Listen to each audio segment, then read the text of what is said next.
Dolphins. Temperatures 80 degrees at 4 o'clock here in Miami. Breezy, some cloud around, and still a chance of showers. Good afternoon, everybody. Tim Ryan and Terry Bradshaw here in Miami, and the Atlanta Falcons, Terry, coming in at 5-6-1. And last week, with Turk Schonert at the controls for the injured David Archer, shut out by San Francisco, and they gave up 8 sacks along the way. Coach Dan Henning says, can't let that happen here in Miami if they're still thinking playoff. That's true, and one of the things that has to happen today for the Falcons is they have to do the thing they do best, and that's rush the football. They're the number 2 rushing football team in the National Football League, and today they're going against the number 26 ranked team against the rush, and that's the Dolphins. So it's a perfect matchup, and the kind of offense they need to generate is on the ground. Look for them to do it. Well, the Dolphins on Monday night against the Jets got their rushing game going for the first time this season to go along with the passing of Dan Marino. Well, Lorenzo Hampton with 148 yards rushing. They've only been averaging 94 yards rushing this year. Balance is something they've looked for here in Miami, but in the past the balance has been Duper on the right, Clayton on the left, Marino throwing both sides. Today, look for them to come out and do the thing they do best to win this game, and that's throw the football. Remember, folks, the loser is going home early. All right, Terry, the Dolphins will have first opportunity. Ali Haji Sheikh, the former New York Giant, will be kicking off for Atlanta. He's replacing the injured Mick Luckhurst, not with a back injury. Ron Davenport and Craig Ellis are the deep men for the Dolphins to our left. And it's dropped by Davenport at the 10-yard line. Recovers and gets over the 15 to about the 17. Dan Marino will start the Miami offense with instructions from Don Shula, newly signed to a 3-year contract, and he'll face a Falcons defense put together by Marion Campbell, Mike Gann, the rookie Tony Casillas, and Rick Bryan. And the linebackers, Wilkes, Buddy Curry, John Rady, and Joel Williams. And in the secondary, James Britt will replace Crudip on the left corner, who's out with a calf pull. The rookie Robert Moore with Brett Clark and Scott Case. David Crudip not even dressed today, and on the opening play, Scott Case, the starting cornerback we just mentioned, number 25, evidently shaken up. Getting some attention here, even as we have just begun the game at the Orange Bowl. The cloud still kind of hanging around the Orange Bowl Stadium. This will be our final appearance in the Orange Bowl for this season, as the Dolphins next year will have a new stadium up the road, and will open that facility against the Chicago Bears in preseason August 16th. There's the incredible career record of Don Shula, firing up his troops as he has just signed, as we mentioned, a new 3-year contract to coach the Dolphins.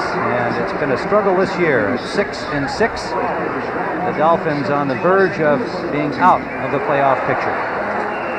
Dan Henning likewise struggling at 5-6-1 after a fine start against the weaker teams. Ran into quite a heavy schedule load, and now they are struggling to stay alive, but they're in a packed West Division of the NFC. We'll tell you more about that. First down, Miami. Marino intended for Mark Duper, overthrows him. And for the Miami Dolphins today, the running mate of Duper, Mark Clayton, out with a shoulder injury, and his place taken by the veteran Nat Moore. Hampton, Woody Bennett, the running backs, and Bruce Hardy, the tight end.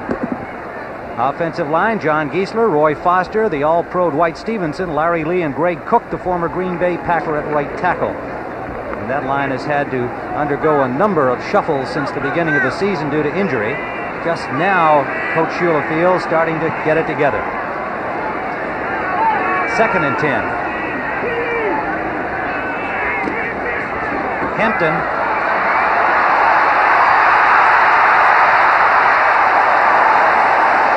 Lorenzo Hampton for 12 yards and a first down, Miami.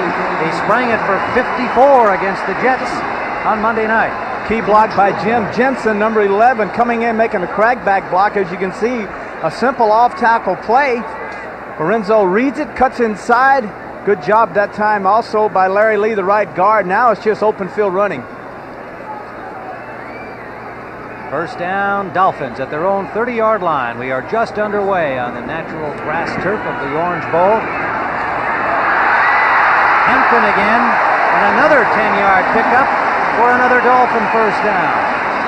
Dan Marino told me, Tim, before the game, he said, look for us to come out today and try to run the football. The thing that happened to us Monday night against the Jets by Hampton getting 148 yards has got Shula excited. But evidently Shula believes in Hampton, because look at this. A little draw trap. Good job, Hampton, breaking loose at the line of scrimmage. And then once again, he's in the secondary. Dan Johnson comes in at tight end. Ron Davenport into the backfield, replacing Woody Bennett. First down at the 40-yard line. Davenport, and he plows for about 6. You know, Roy Foster said after the Jets game that, you know, we really wish the Jets frontliners had been in there because we were ready to play and we think we could have done well against them. And he said, we're fully aware that they didn't have their first stringers in there, but the Miami offensive line right now feels that they can run against anybody, and so far they're running against one of the better defenses in the league. Well, when you think about the Jets, the one thing you'd like to be able to do is run the football because of their outstanding pass rush. So they were not testing, didn't have the people up there to test the run, but today they've got the first liners in for the Atlanta Falcons. Ryan made the stop for Atlanta on the last play, leaving 2nd and 4 Dolphins. Loose ball on the pitch out to Hampton, and he's dropped for a loss. Joel Williams, number 54, right there as Hampton picked up the bobbled pitch out. Isn't it interesting how the success of running is all of a sudden dictating a running offense? As I said earlier, though, the thing that this team has done well the last 4 years with Marino at quarterback is throw the football.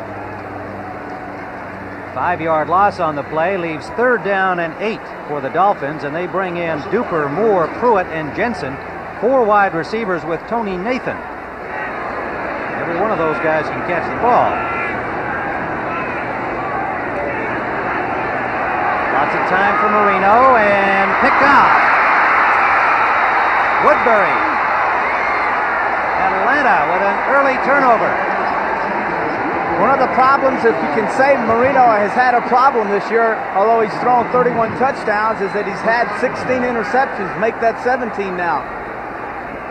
Dennis Woodbury, an ex-USFLer, his first year with the Falcons out of Southern Arkansas, coming in on the nickel and dime defenses and makes a good interception against Dan Marino. Atlanta with the ball inside the 50-yard line, Dolphin territory.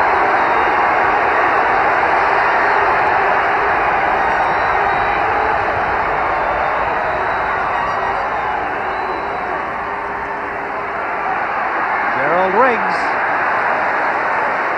3 yards to the 46 of Miami. Met there by the rookie Offerdahl, number 56, and the cornerback Judson, number 49. Riggs had his lowest production of the season, 25 yards rushing last week against the 49ers, and they need this guy to have a big game. They're key. They only have one back in the backfield to rush the football. You see that front 3 of Turner, Charles, and Little, and then the linebackers, Brodzinski, Ship, Offerdahl, and Mark Brown. Renee Thompson, a rookie, is in at the corner with Blackwood, Brown, and Judson in the secondary.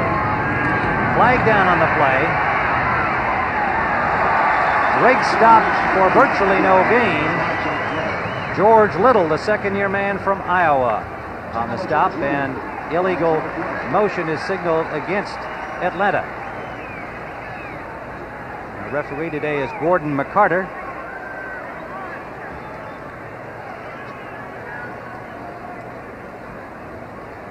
And the Dolphins thinking this one over.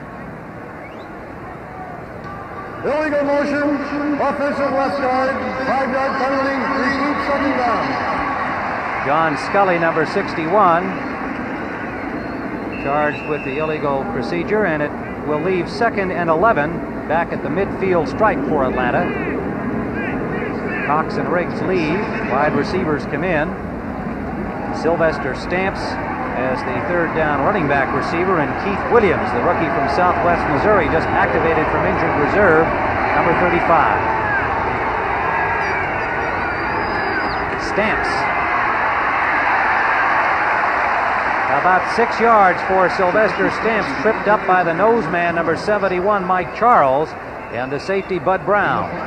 Stamps, it's one of those guys that says the problem we've had is not the confidence I have, but the confidence they have in me. Turk Schonert, the Atlanta quarterback, Gerald Riggs, with Charlie Brown and Floyd Dixon, the wide receivers, Cox and Wisenhunt, the tight ends. Ken, Scully, Radloff, Jamie Dukes at right guard, and Bill Fralick at right tackle. Now that's because of the injury to Brett Miller, his second of the season. He is gone for the year, so Fralick has moved to tackle. Deep intended for Dixon. He has it. Make it Charlie Brown. Charlie Brown, and he collided with a sideline cameraman, and he is slow to get up. Charlie Brown caught the ball right at the sideline. His momentum carried him into the photography corps down there. Turk Schoner told me last night that if they come up and press us, I'm going deep right off the bat. Quick takeoffs to Charlie Brown. Charlie Brown is deep. He beats William Judson. Boy, just a perfectly thrown football. And there is the collision with the photographer, and both of them a little slow to get up, but Brown has returned to the field and the lineup. Charlie Brown, the former Redskin, makes the big score, 37 yards on the play, and first and goal Falcons.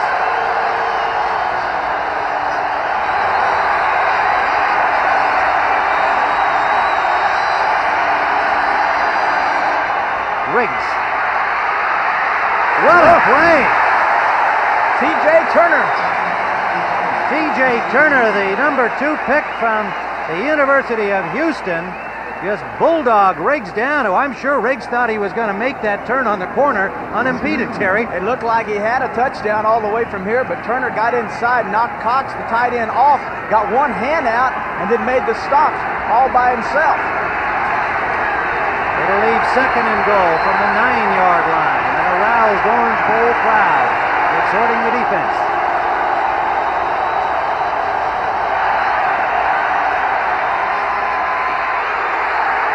Riggs inside the 5, close to the 3-yard line.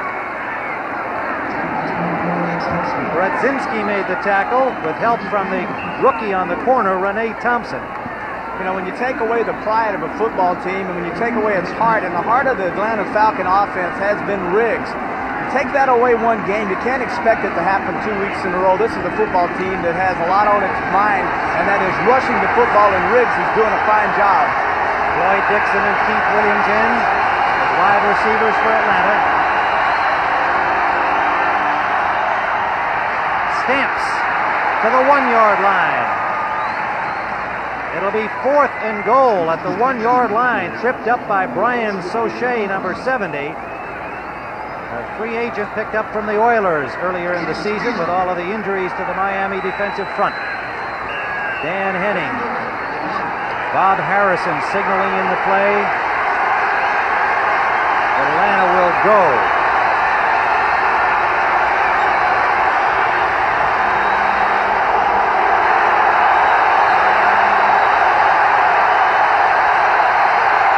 Andrews the lead back. Riggs. Touchdown. Gerald Riggs. So the Falcons convert the interception against Dan Marino on Miami's opening series and turn it into a touchdown by Gerald Riggs. Well, they had run off the right side 3 times, up the middle twice, and so finally they turn around and come back to the left side. As you can see, Ron Middleton doing an outstanding job, guards doing a fine job, Scully, and then Riggs right up inside for the touchdown. It's like saying, well, if we can't go and make it on the right, let's turn around and surprise them and go on the left. 49 yards in 7 plays for Gerald Riggs' 1-yard touchdown. Ali Haji Sheikh for the point after. And it's good. So as the clouds thicken and the lights come on at the Orange Bowl, Atlanta leads 7-0.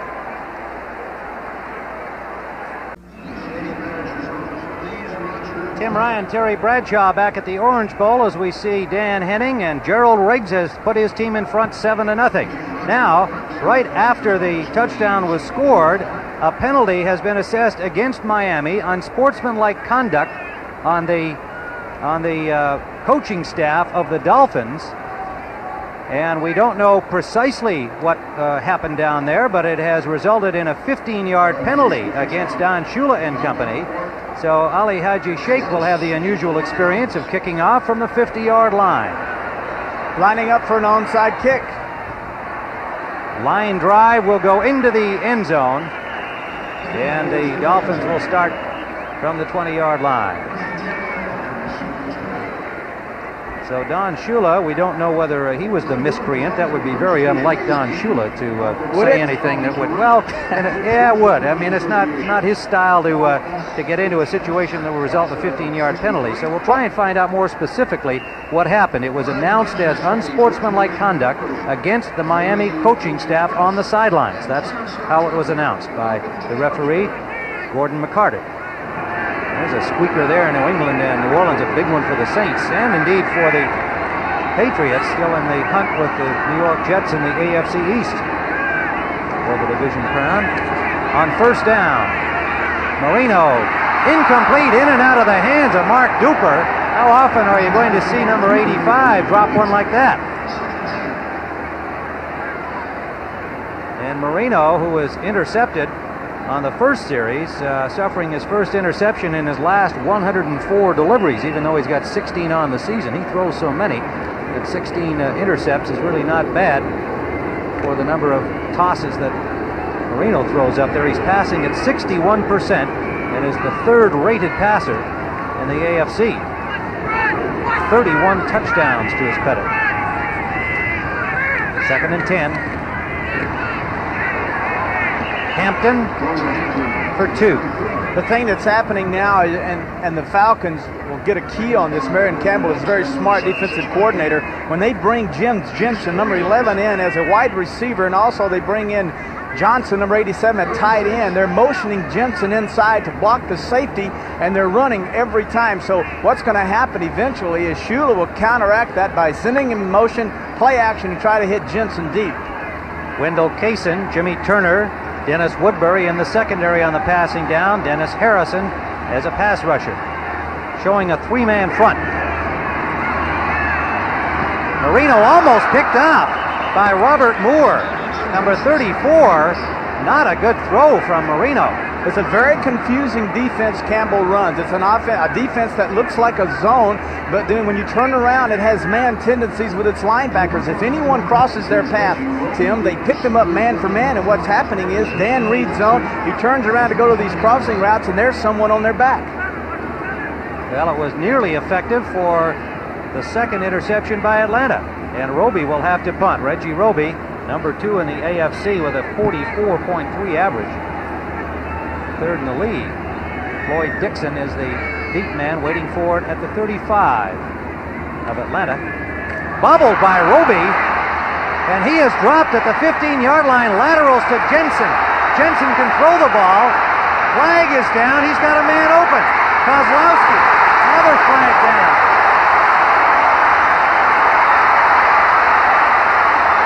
Loose ball into the end zone. My, oh my. Oh! Atlanta has the ball in the end zone. There are flags that are stringing out all the way back to where Jensen is still waiting inside the Miami 10. Heads up play by Jim Jensen. 2 passes on the same down. 5-yard penalty.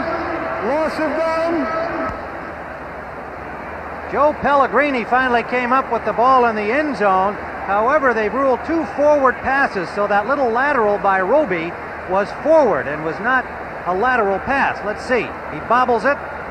Man, what fun happens on this play. Now he's fixing to get attacked. Now here's a heads-up play by Roby. He turns around, but unfortunately he throws it forward. That's the old shuffle pass. That's one pass. Now smart again by Jensen, who is their third-string quarterback. He turns around and he fires it downfield, and lo and behold, even with the gloves on, nice pass. 5 passes on the same play. The punter's pass was legal. The second pass, which went forward, was illegal. The penalty is 5 yards from the previous spot, loss of down. How about Kozlowski? Kozlowski looked like a running back. He's the nickel back, dime defense player defensively, and he got it off to Mike Smith when he was hit. And we had everything happen there. Well, you know, last week I was in Chicago for that Green Bay game, and it ended on what looked like the California-Stanford play with the Stanford band, the final play of the game. There's Sylvester Stamps, injured on that whole series of events that we've just witnessed here on what was supposed to be a simple punt. It's just loss of down at the previous spot. Atlanta's football here, 1st and 10. So Atlanta will get the ball, and they will get it inside the 25-yard line of the Miami Dolphins. Now you can understand why a lot of coaches kick or punt on 3rd down situations, just in case there's a penalty like this. Loss of down, they would have 4th down, they would come back to this point, and then Miami would have the opportunity to punt the football. But unfortunately for Miami, it was on 4th down. There you are, loss of down, Atlanta's football. Well, Don Shula certainly not pleased with that. The pass from center appeared to be perfect. Roby just bobbled the football, and showing some presence of mind, at least tried to make something happen with it when he realized he couldn't kick it. But unfortunately, it turned into 2 forward passes, and still some discussion here probably about the spot of the ball.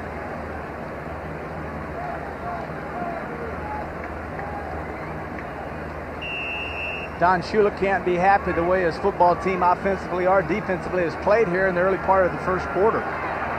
Well, they're coming off quite a high, beating the Jets, who had won 9 in a row. Doug Betters has come in defensively on the right end. 1st down, Falcons. Rakes for about 6, maybe 7, inside the 20 to the 17-yard line. T.J. Turner, the rookie, and John Offerdahl, the fine-looking young linebacker, number 1 choice from Western Michigan, leading the team in tackles with 99. It is 2nd down and a long 4, Falcons. Now remember, in the NFC West, there is the logjam division. The Rams, when last we saw, were leading the Jets today. If they win, they move to 9 and 4. We'll pick up the rest of that division for you in a moment. Rake steps inside 1 tackler, but Offerdahl wraps him up, and then gets help from Glenn Blackwood, holding him short of the 1st down. It'll leave 3rd and about 2. Offerdahl doing an excellent job of shedding the blocker, getting into the backfield and making the stop. He leads the team in tackles. As you said earlier, Tim, the thing you have to be impressed with him is coming in and picking this offense up. And after 1 scrimmage against the Falcons in Atlanta, they came back to Miami. He was already announced number 1 linebacker for the Miami Dolphins. 3rd down with 3 yards to go. Riggs, check it, it's William Andrews, and he is stopped short. William Andrews coming back off a knee injury, and it's not the one that kept him out a couple of seasons, but one just suffered in recent weeks, so he's not at 100%. Well, and he gets to within a yard. Well, they're going to come on with Haji Sheik and try a field goal, but heck, they'd gone for it earlier, 4th and probably 2 feet here, so, you know, what do you got to lose? Well, maybe he's looking at that division I started to recount here. San Francisco at 7-4-1, New Orleans at 6-6 into today's action. San Francisco plays Monday night against the Giants, and Atlanta at 5-6-1. So Dan Henning feeling a victory here today. They've still got a shot. And Ali Haji Sheik has widened the lead from 32 yards out. With 4:28 to play 1st quarter, a stumbling Miami offense has set up 10 Atlanta points. Tim Ryan and Terry Bradshaw, an eventful 1st quarter here at the Orange Bowl. The Dolphins coming off their big win over the Jets, stumbling here and trailing Atlanta 10-0.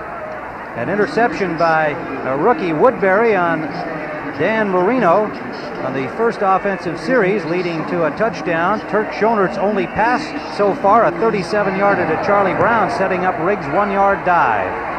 And then the strange series of events on 4th down, leading to a field goal. This is Ellis over the 30 to the 32-yard line. Good return for the rookie from the Canadian League. And Miami will start 1st down at their own 32. Tim Green made the stop. 33-yard return for number 33. Well, don't forget, next Saturday, one of college football's great traditions, the 87th meeting between the cadets and the midshipmen, Army-Navy, 2 o'clock Eastern Time next Saturday on CBS Sports. And that'll be followed by the Heisman Trophy Award Show, live at 5:30 Eastern Time. And I guess that's somewhat of a foregone conclusion. And the young man from the University of Miami expected to win that, Vinny Testaverde. Hard running by Hampton, who continues to roll. Taking that short little pop and picking up a first down for the Dolphins. You know, even with a quarterback that's had the experience and with the success that Dan Marino's had, it's important that he get that first completion, even if it is a little simple screen pass. Settles him down, gets him into the groove of the game. Now 2nd and 1. Now you can go back, play actioner, give it off to Hampton and get the first down. The mark a little short of the first down yardage required. Davenport in as the lead back, and he'll try for the first down and has it. Davenport with 234 yards rushing this year, shares time with Woody Bennett, and is generally in there on the short yardage situations. Rady and Curry made the stop for Atlanta, and Miami now at their own 45 with 3:14 to play first quarter. Well, we pointed out at the outset of this game that it's clearly in the must category. The loser can pretty much forget playoff hopes, barring miracles. Marino intended for Duper off the mark. Duper tried to one-hand it, but there was no way he was going to stay in bounds and make the catch.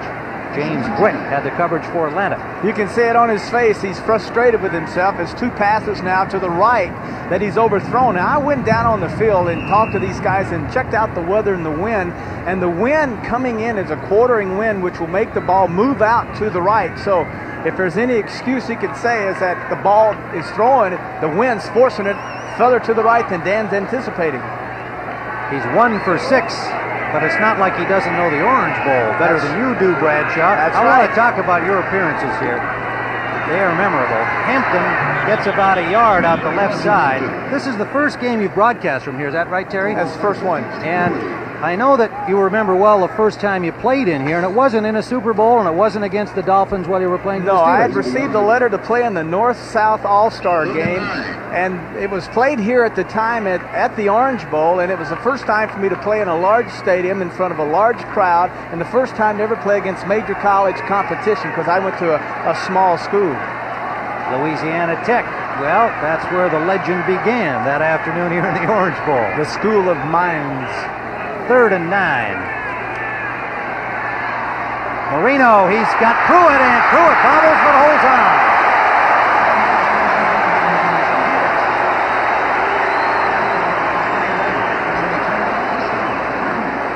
James Pruitt, the rookie from Cal State Fullerton. Pruitt working on Woodbury, 22 coming down the zone. He just hunts the soft spot area. Guy averaging almost 20 yards per catch, gets inside, and Marino hits him with a football, and he does a little juggling act and finally makes the catch. They needed something good to happen for their pass offense. He took a pretty good shot from Jimmy Turner, picked up on waivers from the Bengals a few weeks back, number 21. First down Miami, first time into Atlanta territory, and we're almost out of time in the first quarter. Hampton for about 4. John Rady made the stop. Just to follow on your Orange Bowl experience, I guess most folks remember 2 big Super Bowl games here for you. Well, the Super Bowl 9 against the Cowboys, which was Lynn Swan's big day. He made those spectacular catches, the one you saw on the cover of a lot of magazine, the great diving catch as he was falling, and then the one on the sideline, and then, of course, the big 60-something yard bomb that eventually won the football game, and then Super Bowl 13, which probably was the greatest game I ever played in. That was a great one. I think the only really great Super Bowl. 2nd down and 6. Marino pumps once, going deep for the tight end, Johnson, overthrown. Right now, let's take you to New York. Brent Musburger for an update. Tim, overtime. Soldier Field in Chicago. It's Pittsburgh and the Bears. The Bears won the flip. They elected to kick off. Then the Steelers were forced to punt. Kevin Butler's 42-yard field goal attempt. He missed one late in regulation that sent the game into OT. This one is on the money. And the Bears beat the Steelers 13-10. Let's go back to Tim. Wow. How about those events? Talking about the Steelers battling the Bears in overtime today. It is 3rd down and 6 for Miami.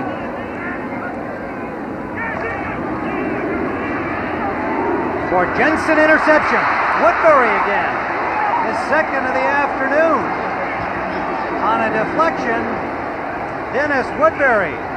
Jensen, the reserve quarterback who also is a reserve receiver, had the ball on his fingertips, couldn't haul it in.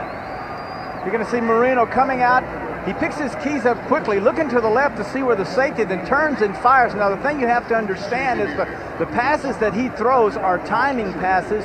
He did not see Woodbury. So Atlanta comes up with another one and blunts the Miami drive. We're not a company, but outstanding people come to us every day. People who want to make a contribution to a team and do work that really counts. People eager to see new places, do the unusual, and find the unusual. People who become your friends for life. People just like you. We're not a company, we're your country. We're the Navy, the Air Force, the Marines, the Army. We're the Armed Forces. It's a great place to start. The Florida Everglades and Old Milwaukee both mean something great to these guys. The Everglades means airboating, as close as you can get to flying without leaving the ground. And Old Milwaukee means a great beer. Cold, crisp Old Milwaukee beer and smooth, golden Old Milwaukee Light. There's nothing like the flavor of a special place in Old Milwaukee beer. Old Milwaukee and Old Milwaukee Light. Hey guys, it doesn't get any better than this. When you're behind the wheel in LeBaron GTS, it's nice to know GTS excelled in handling in a U.S. Auto Club test, did 0 to 50 in 5.63 seconds, triumphed in braking, and gave BMW and Mercedes something they never expected, a driving lesson. GTS comes sensibly priced with Chrysler's protection plan. You don't drive LeBaron GTS the way USAC did, but it's nice to know you could. Chrysler, driving to be the best. Every player dreams of it. Only one will come to own it. The most coveted honor in college football, the Heisman Trophy Award, live next Saturday on CBS Sports. Tim Ryan and Terry Bradshaw at the Orange Bowl Monday night. Right here, Dan Marino was 29 of 36 to beat the New York Jets, 4 touchdown passes. Today, 2 interceptions in the first quarter against Atlanta.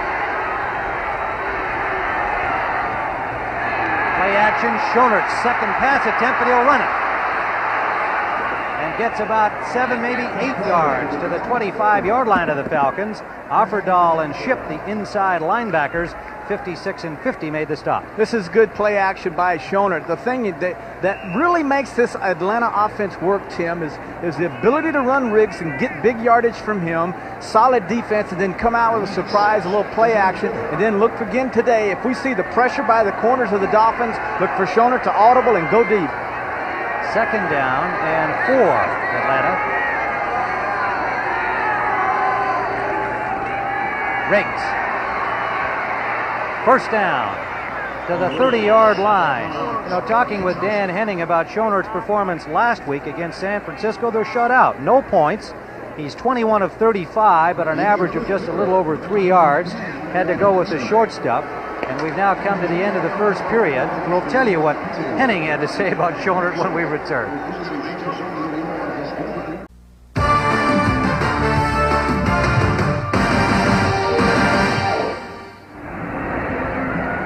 Tim Ryan and Terry Bradshaw, we begin the second period. That's David Archer on the left of your screen, the injured quarterback with head coach Dan Henning in the glasses. And returning to our talk about Henning, talking about Schoenert, he said, you know, he can throw the ball, and he threw the ball well last week, but we let them through there for 7 sacks on Old Turk, and he didn't get time to get the ball downfield. So far, Schoenert's just 1 for 1, Terry, but what a strike, 37 yards to Charlie Brown. And the thing that Turk's not going to get out of the pocket. He'll stay in that pocket, whereas Archer was a guy that made a lot of big plays getting outside and scrambling. Falcons first down at their own 30-yard line. High formation. Riggs this time met by Brodzinski, the linebacker. No block on him, and Brodzinski stops him for a loss of about a yard. Well, we've got finals in from the earlier games and the Redskins' problems with the Cardinals, but nonetheless, moving on to 11 and 2.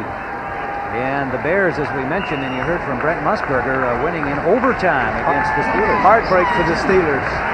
Houston and Cleveland, overtime tie, and Kansas City over Buffalo. Look at what Minnesota did to Tampa Bay. San Diego beaten up on Indianapolis, still winless. 2nd and 9, Falcons. Riggs for 2, and T.J. Turner, the rookie, sliced him from underneath, number 95. And this Dolphins defense, well, it gave up some mileage in the early going against Falcons, starting to tighten up against the run. Nose tackle Mike Charles stunted to the right side that time, forcing Radloff to take him, and then allowing that time T.J. Turner to come inside with Arfendal. Both of them got inside and took away the cutback running of Riggs. On the passing down, Brian Sauché and Doug Betters joined the Miami front. Pressing. Deep drop by Schonert and incomplete. Intended for Keith Williams, number 35. A little off the mark. He made a dive back at it, but couldn't bring it in. Well, that's one of those combination reads. You read the linebacker. If he drops deep, you go to Williams. If he stays tight, then Wisenhunt had broken to the corner, and he was wide open. Both of them actually were open. Just a poor throw that time by Schonert. Miami had the ball for 2 minutes longer than Atlanta in the first quarter, 8:14 to 6:46, but were scoreless. 2 interceptions leading to scores for Atlanta. Craig Ellis, the deep man for Rick Donnelly's punt. Oh, he hits a big one. Driving Ellis back inside the 15. Back up over the 20 to the 21-yard line. Stopped there by Robert Moore. And Donnelly, a 53-yarder, will return to the Orange Bowl in a moment.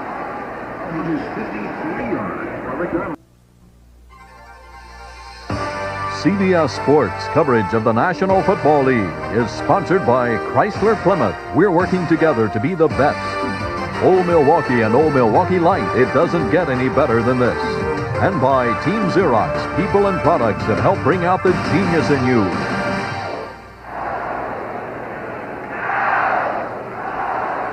Things getting a little darker here in the Orange Bowl. The lights have been on almost since the start of the game. It's quite cloudy in Miami, but still hot and humid.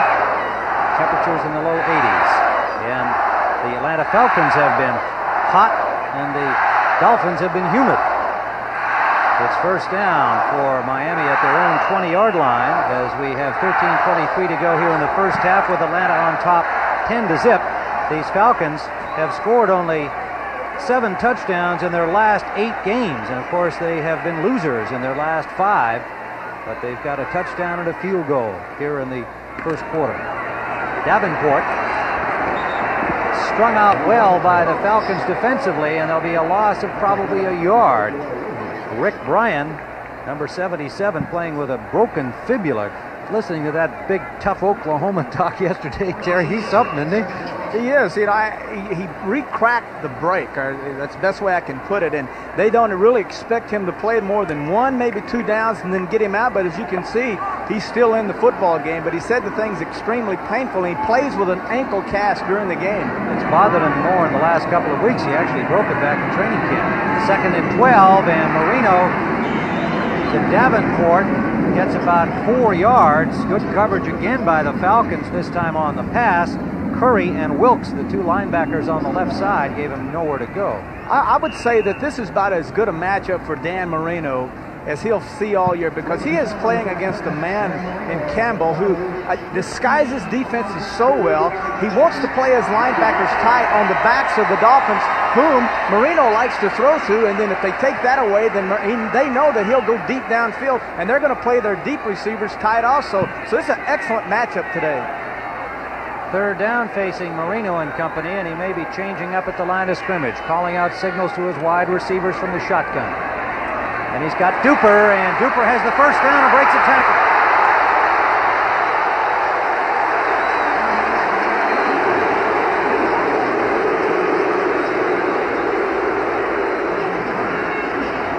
Jimmy Turner finally got him. Mark Duper a first down at the 45-yard line.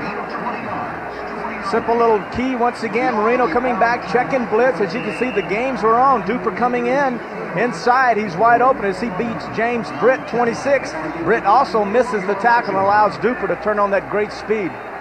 If you're wondering about Mark Clayton and missed the beginning of the telecast, he is out with a separated shoulder suffered Monday night. 1st and 10. Marino with time and hit. Interception. Another interception. Scott Case. Now make it Brett Clark, number 28. Jerry, I think that ball went off the back of the linebacker, John Rady. You're exactly right. It hit Rady right between the 5 and 9, and the ball bounced right over the receiver's head, right into the hands of Brett Clark. You're going to see it again. Now, one of the things a great passer goes through is frustration, and he says to himself, I'm going to make something happen. Dan Marino firing a football down there, well covered as Duper. The ball hits Rady right square in the 5 and 9, and right into the hands of Clark. Well, each time they've started to get something going, something like this has happened to them. Right in the back of Brady's head. Brett Clark had a series of 4 games in a row where he had 4 turnovers, one in each of those 4 games, and he comes up with one here. Very important now that the Falcons are able to take this football and drive it down the football with 10 minutes left in this first half and score a touchdown. Very important they get a touchdown, not a field goal. They need to put more pressure on Marino and his offense, which in this first half have absolutely struggled. Gerald Riggs picks up 4, stopped by Turner and Charles. It'll leave 2nd and 6. Atlanta now in Miami territory at the 49. 3 interceptions of Dan Marino.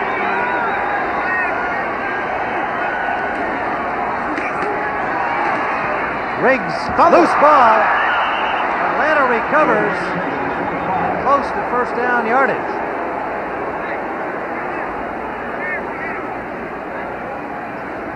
John Scully came up with the loose ball after it popped away from Riggs.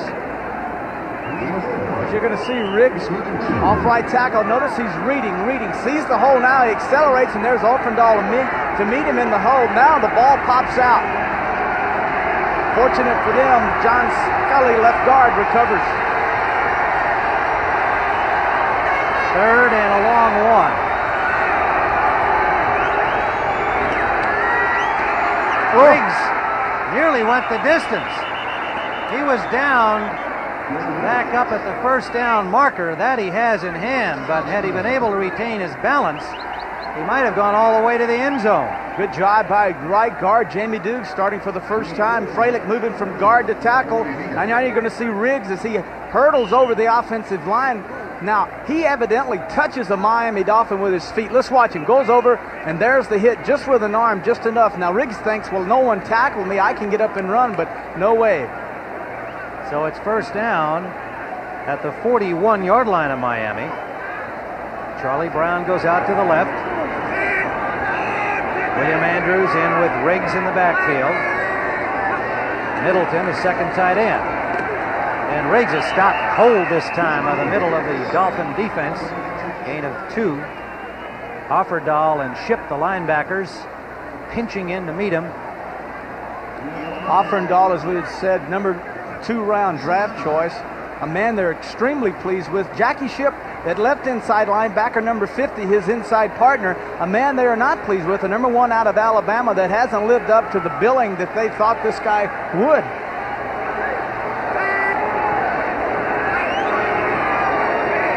Second and 9 as the rain starts to fall on Miami. Riggs nowhere to go out the left side. Good job out there by David Fry, the former Falcon.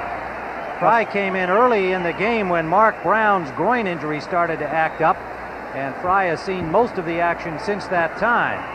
And we want to remind you as the rain falls here that next week the Giants and Washington. And you can see the Redskins, having won their game today, are now 11-2. The Giants play Monday night against San Francisco. Most of you will see that crucial matchup in the NFC East. Some of you will see Tampa Bay against the Chicago Bears, and the Bears struggling with Jim McMahon gone for the season, squeaking by Pittsburgh in overtime today. William Andrews, plowing well out the left side, gets about 7 yards. Andrews tore not some cartilage, but some scar tissue in his knee, the knee that he had severely injured. And I talked to him in the hotel. I said, how does it feel? He said, it's the best thing that ever happened to him. I said, well, did it hurt when it happened? He said, well, at first I went, oh, and then as he said, as it eased off, I went, ah. And he said, ever since then, it's felt great. More flexibility, more movement. Well, there's some flexibility in the umbrellas here in the Orange Bowl at the moment, because those who were wise enough to bring them on this cloudy day with rain this morning around the area are now somewhat protected, but this is your basic tropical downpour. Rick Donnelly will stand in the now softening turf at the 50-yard line, but they're going to run it. Didn't make it. They did not make it on 4th down. They fake punt, but the Dolphins alert. And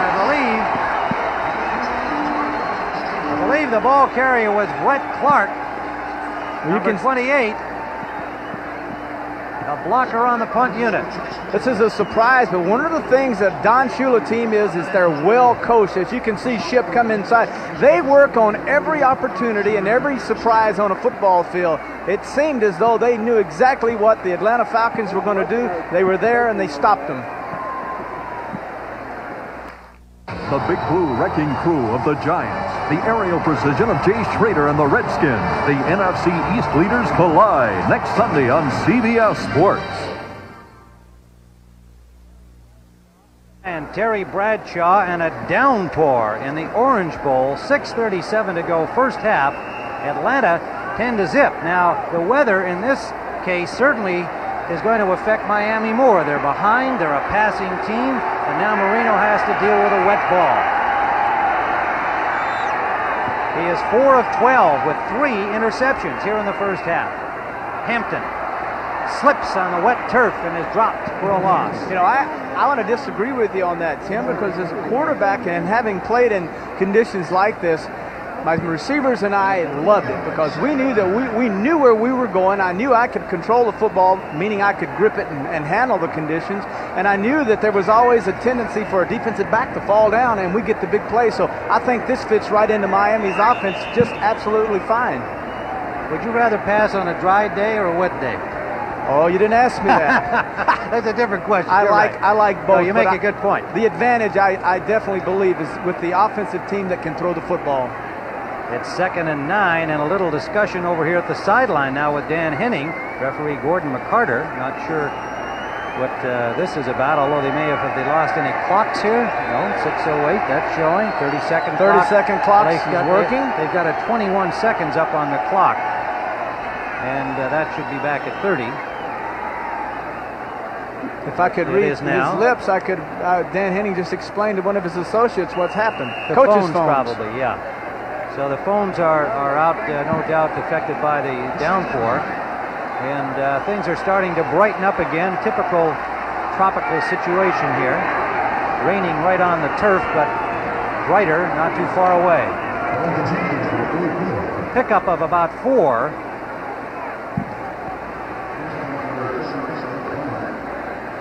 Rick Bryan on the stop of Hampton. And it'll leave 3rd down and 5, Miami.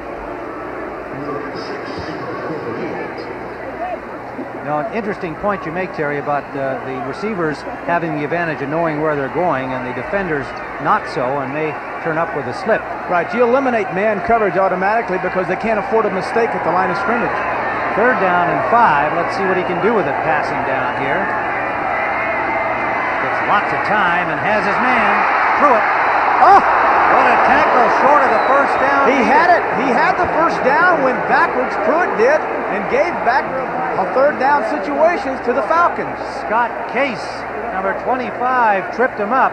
Looked like he was running right along the needed yardage line. He was 2 yards beyond the first down marker, meaning he had the first down. Fine pass coming inside, a little soft zone. Now here's where he makes his mistake by trying to make something happen. All he should have done is got his first down, know where he is, and then get down. He didn't do that. Instead of first down, 4th down. Well, that's the rookie mistake that Don Shula will be reminding him about. From Cal State Fullerton, their number 3 pick and a fine prospect, Pruitt. Remember, Clayton out, so Pruitt and Jensen expected to see more action.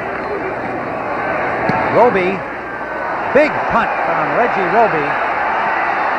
Backs up Floyd Dixon near the goal line. Mistake at the 6-yard line. Mistake by Dixon. Anytime. Tim Ryan and Terry Bradshaw. The rain still falling heavily here at the Orange Bowl. Atlanta leading 10-0 as we have 4:14 remaining first half. Reggie Roby's towering punt. Dixon electing to field it. Forced out of bounds at the 6-yard line. The crowd here wanting this Dolphin defense to do its thing as it did against the Jets Monday night. Stop Atlanta now.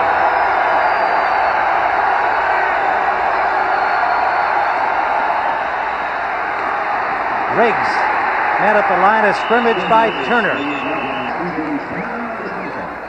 Turner, 6'4", 265-pounder from Houston, their number 2 pick, and Don Shula has said that his progress is excellent so far this season on this struggling Dolphin defense, having to go with a rookie like Turner, but getting better each game. Well, that's the thing, is that he's getting better with each game. He's put Doug Vedders on the bench. He backs him up now, and they've got Charles at nose tackle, a young man, and George Little, so they've got a good, solid foundation for the future. 2nd down and 7.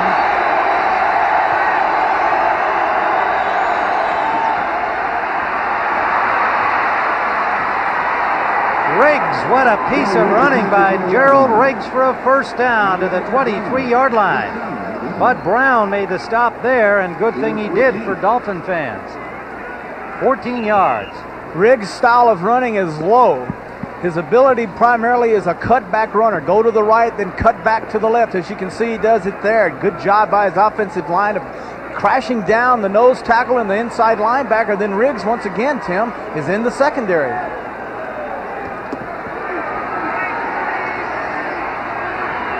First down. Riggs again, nowhere to go this time. Clogged up on the left side, started back toward the right. Brodzinski, the linebacker, was waiting for him there, and again Turner in on it. You have to ask yourself, when you see a team like the Dolphins that play so well on Monday night, come into a game against the Falcons, a team that they very easily could have taken, a little bit lightly, which would have been a tremendous mistake, and that's proven out so far in this game. But you got to wonder if they're not a little tired, or if the major problem is, hey, we really don't think much of the Falcons. We think we can beat them easily. Riggs, over the 1,000-yard mark for the season, has a little swing pass this time and is close to another first down. It'll be 3rd and probably a half yard to go. Offerdahl and Judson made the tackle, and we have reached the 2-minute warning here at the Orange Bowl, with the sun trying to peek back in here. Will return Atlanta on top. Tim Ryan, Terry Bradshaw, and still a drenching rain falling here in the Orange Bowl. 3rd down, a little more than a yard required for another Atlanta first down, and Gerald Riggs has crossed the 1,000-yard mark for the 3rd consecutive season. He has been the main man offensively all year for Atlanta. And when they lost David Archer, of course, even more pressure on him to keep that strong running game going. Schonert has thrown just 3 passes in this first half, 1 of 2. His numbers, it was a dandy, 37 yards to Charlie Brown, and it set up the Riggs touchdown. Jerome Foster in defensively for the Dolphins, number 78, on the short yardage. Riggs skips through and still going. To midfield, Gerald Riggs. Glenn Blackwood stopped him there. 18 yards on the play for Gerald Riggs. Number 1. And the Falcons take a timeout with 1:48 to play. One of the things you like to do is, if you're going to play the Dolphins, is you want to ball control, run the football. If you're the Falcons, you want to give it to this man. Big play, gets them out of the first down with 1:48 remaining in the first half. Falcons driving.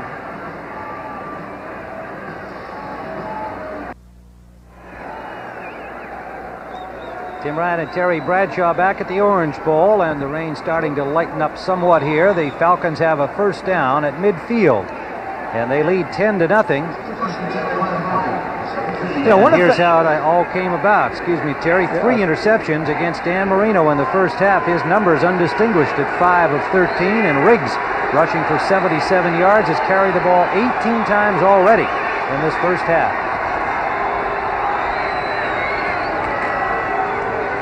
Floyd Dixon on a little end around. Well played by the linebacker, Jackie Shipp. A I think they must have seen that one in the movies. Well, once again, just an excellent job by Ship, because the flow goes one side and the linebackers key the guards in the back. Backs went to his left. It's just a natural instinct for a linebacker to make a step that way, but Ship read it so quickly he was able to come back and stop Stamps. Now, one of the things that's very interesting now is, since they're running the ball, the Falcons, that is, Tim, is look for a surprise, look for a secret pass somewhere along here to hit them big and get them in the end zone. 2nd down and 9. Schoenert has passed only 3 times. He'll throw now. Got him. It's complete. Charlie Brown working on his old classmate at South Carolina State, Judson. Well, Judson had him short, but Bud Brown, the weak safety, had him deep. As you're going to see, this is not the fancy play I was talking about. A little play action to Riggs. Good job by Schoenert, just turning around very simply, throwing over Judson's head, and in between Judson and Brown, there is Charlie Brown, 89, as he makes a big first down reception. First down, Falcons, inside the 25 of the Miami Dolphins. 1 minute remaining first half.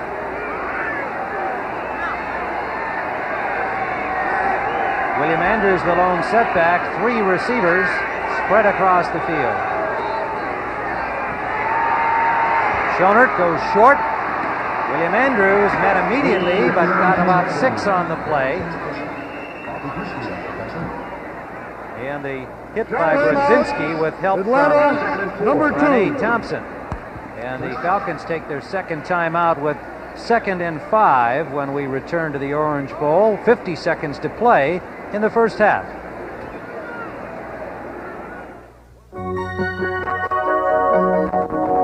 What a bright future I have. I like Sylvania bulbs. Long-lasting bulbs for your home.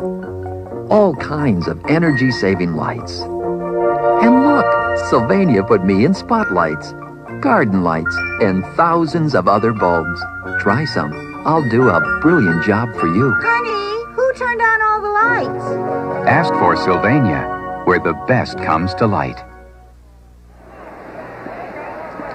College football activity next Saturday here on CBS Sports. One of the great traditions, the 87th meeting between the cadets and the midshipmen, Army-Navy, at 2 o'clock Eastern Time.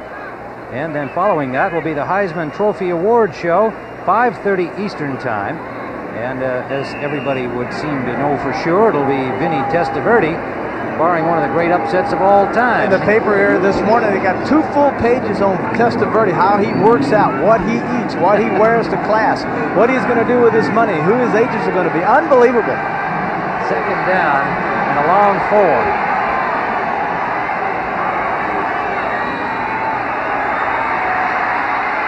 Schoenert can't find a man. A flag is down as Schoenert scrambles short of the first down yardage to the 15-yard line, and a penalty will be assessed against the Falcons.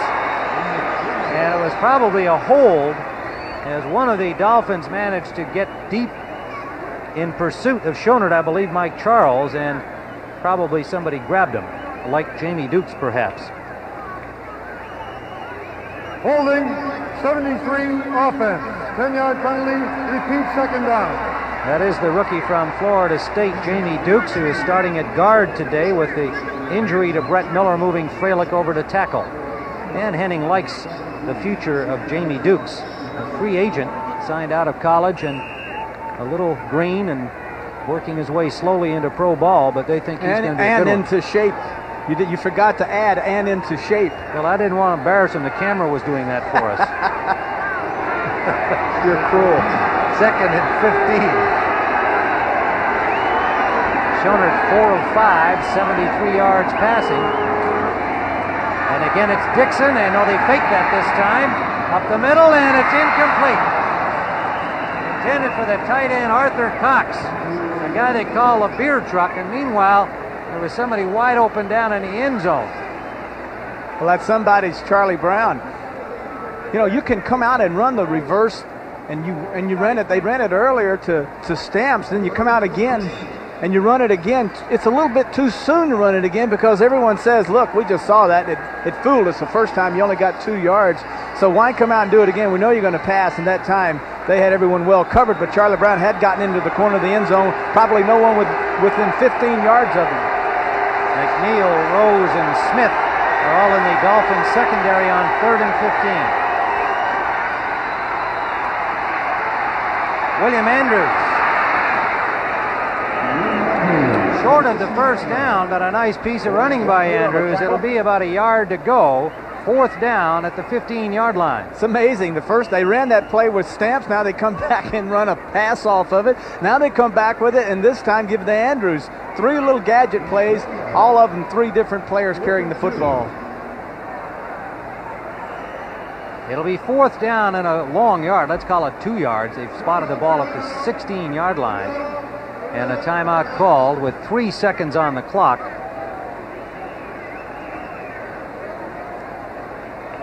And Ali Haji Sheikh now comes onto the field. So they will be attempting the field goal, and a chance to remind you of the big one next week, the NFC East battle. It's been a dandy all season long. The Giants play Monday night. They're at 10-2. Washington moved to 11-2 today.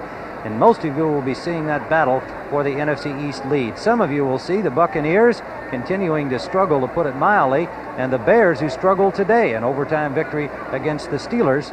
But the Super Bowl champions, one way or another, still find ways to win, and they are now 11-2. You know, one of the things that the viewing audience probably couldn't tell when the game started is the paint that was on the dirt that's in the middle of the football field, which makes our cameras look good. But now the rain has washed the paint off, and now you're going to see a kick from the middle of the mud pile down there as Haji Sheikh tries that. If it had been turf, of course, you wouldn't have to worry about the mud. Yeah, that's your basic brown dirt out there without the vegetable dye on. It's going to be from the 23-yard line, a 33-yard attempt. Schonert to hold for Ali Haji Sheikh. And it's wide to the left.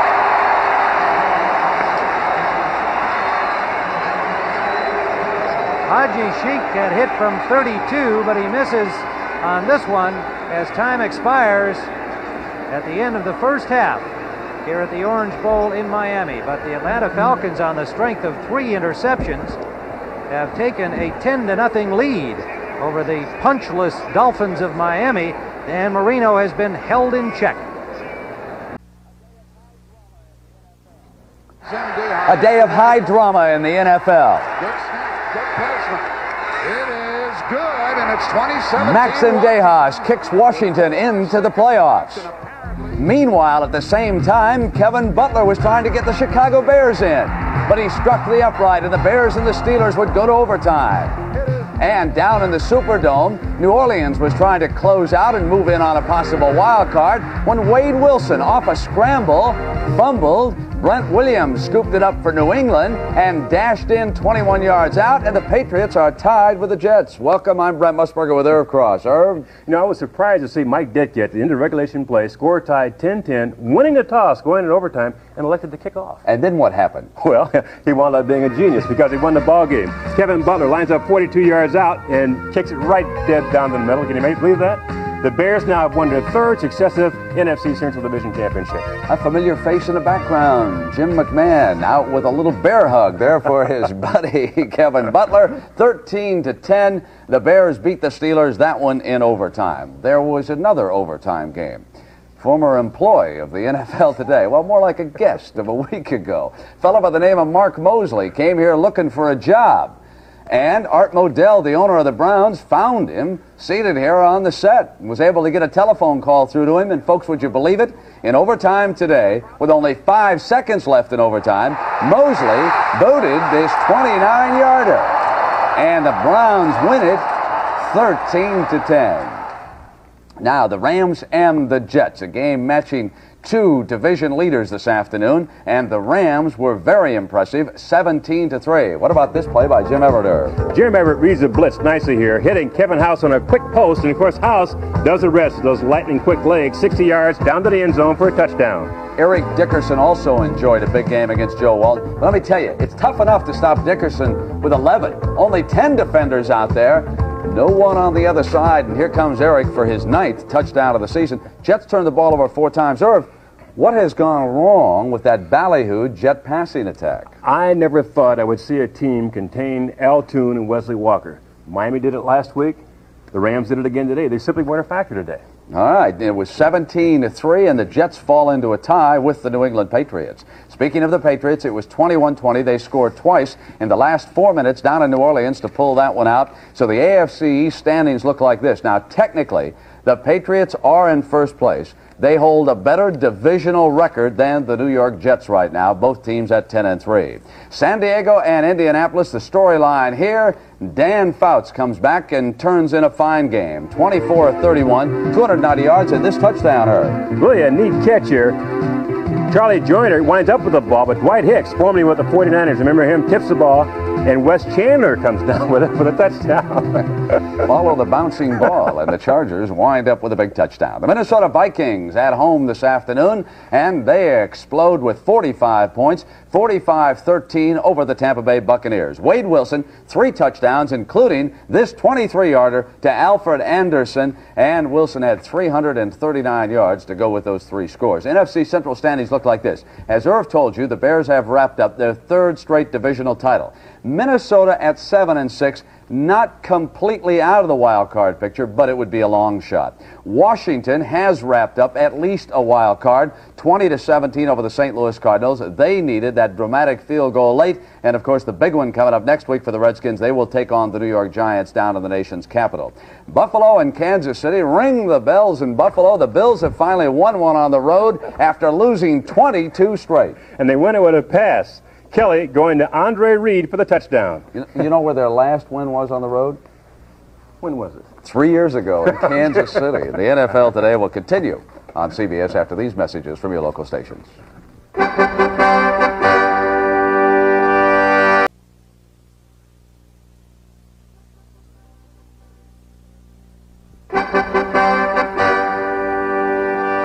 There was a report earlier today over on NBC that Miami Hurricane coach Jimmy Johnson will be moving on to the University of Texas after his Hurricanes play Penn State for the national championship down in the Fiesta Bowl. So we took that question to Miami's athletic director, Sam Jankovic, and this was Sam's response. I had a long discussion with Coach Johnson over the telephone on Friday, and we spent quite a bit of time visiting Thursday evening. I do not think that is the case. Coach Johnson will be back. He'll be coaching the Hurricanes. Well, certainly he will be coaching the Hurricanes in the Fiesta Bowl. The games that are in progress right now, Atlanta and Miami, 10-0. Atlanta with the lead there. Many of you have been enjoying that game so far. Meanwhile, out of the snow in Denver, 24-14. John Elway, who had not thrown a touchdown pass for about 8 quarters at least, has now put 2 on the board here in the second quarter. 19 yards to Jackson, 8 yards to Winder, and they lead the Bengals by 10. Meanwhile, Philadelphia and the Raiders, 13-10, and Irv Cross show us the big moment. Big play here. Randall Cunningham going deep to Mike Quick. The Raiders felt the only player who could really hurt them was this guy, number 82, Mike Quick. He goes 62 yards for the touchdown. All right, Irv, we're going to toss it back now to Tim Ryan and Terry Bradshaw. And Irv, I wonder how Terry Bradshaw feels about Big Dan Marino. What's going on with Dan today, Terry? Well, I think he's a little bit confused right now. Marion Campbell's defensive scheme is working. They're giving him a look of zones. He's thinking he has those seams because he's what you call a timing passer. And when he turns that football loose, Brent, they're taking their linebackers and doubling underneath, and it's a total surprise to him here in the first half.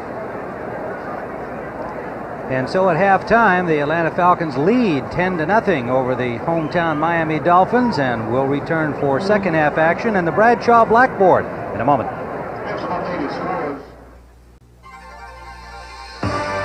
CBS Sports coverage of the National Football League is sponsored by Michelob. So exceptionally smooth, the night belongs to Michelob. RCA technology that excites the senses.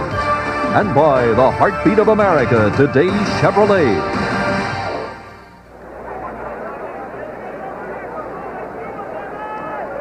Back here at the Orange Bowl, the rain has stopped. Atlanta leading the Dolphins 10-0. And Terry Bradshaw, you talked about how Marino has been somewhat confused with that Marion Campbell defense. Maybe he can show us. Here's what happened. They're giving them a strong zone look, rotating up, sitting their safety here, and then letting Brett Clark read. They're taking their backs and going out.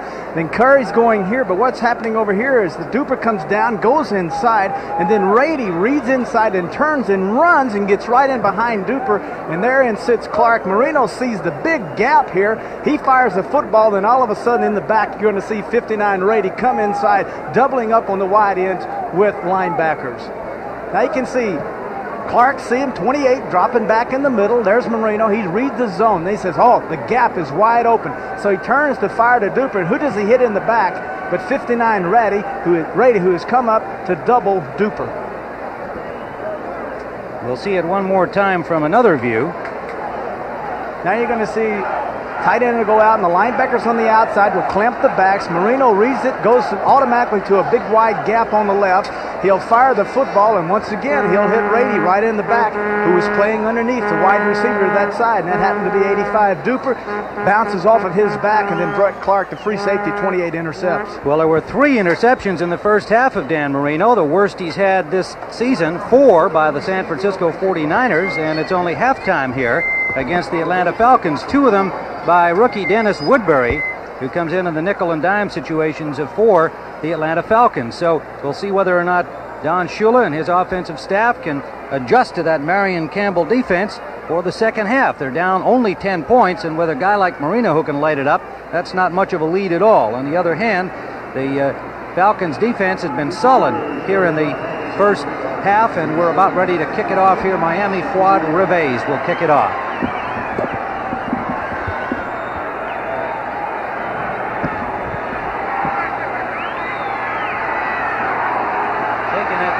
Line.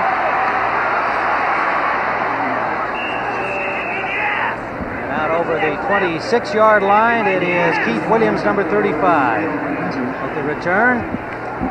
And we can see that at halftime, 187 yards for the Falcons and 102 for the Dolphins, and just 40 of those rushing, coming off their impressive showing against the Jets on Monday night, with Lorenzo Hampton gaining 148 all by himself. We have an injured player on the kickoff play, and indeed we had one briefly injured on the kickoff play to open the game, Scott Case, but he did return. Looks like 25, Mike Smith, the reserve, backs up the right corner spot, comes in on nickel defenses. Mike Smith, the second-year man from Texas El Paso, their number 4 choice a year ago, and made a big defensive play against the Jets on what appeared to be a Jets touchdown pass. He came from nowhere to knock it away.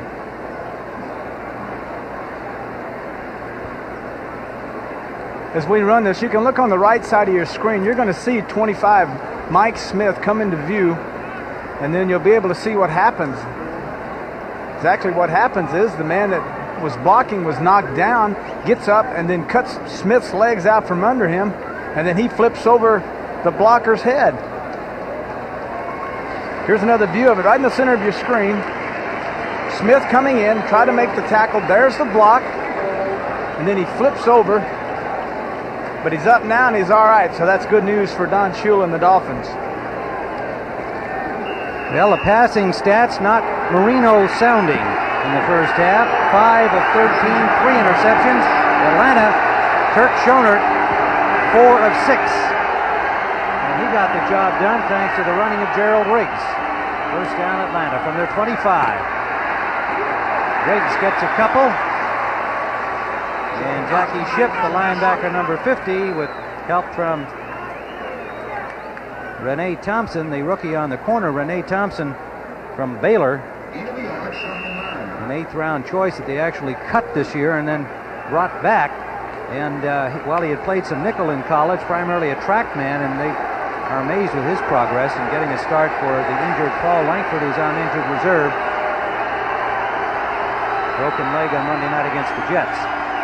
2nd and 9. Riggs, and an inspired effort there by the Dolphins.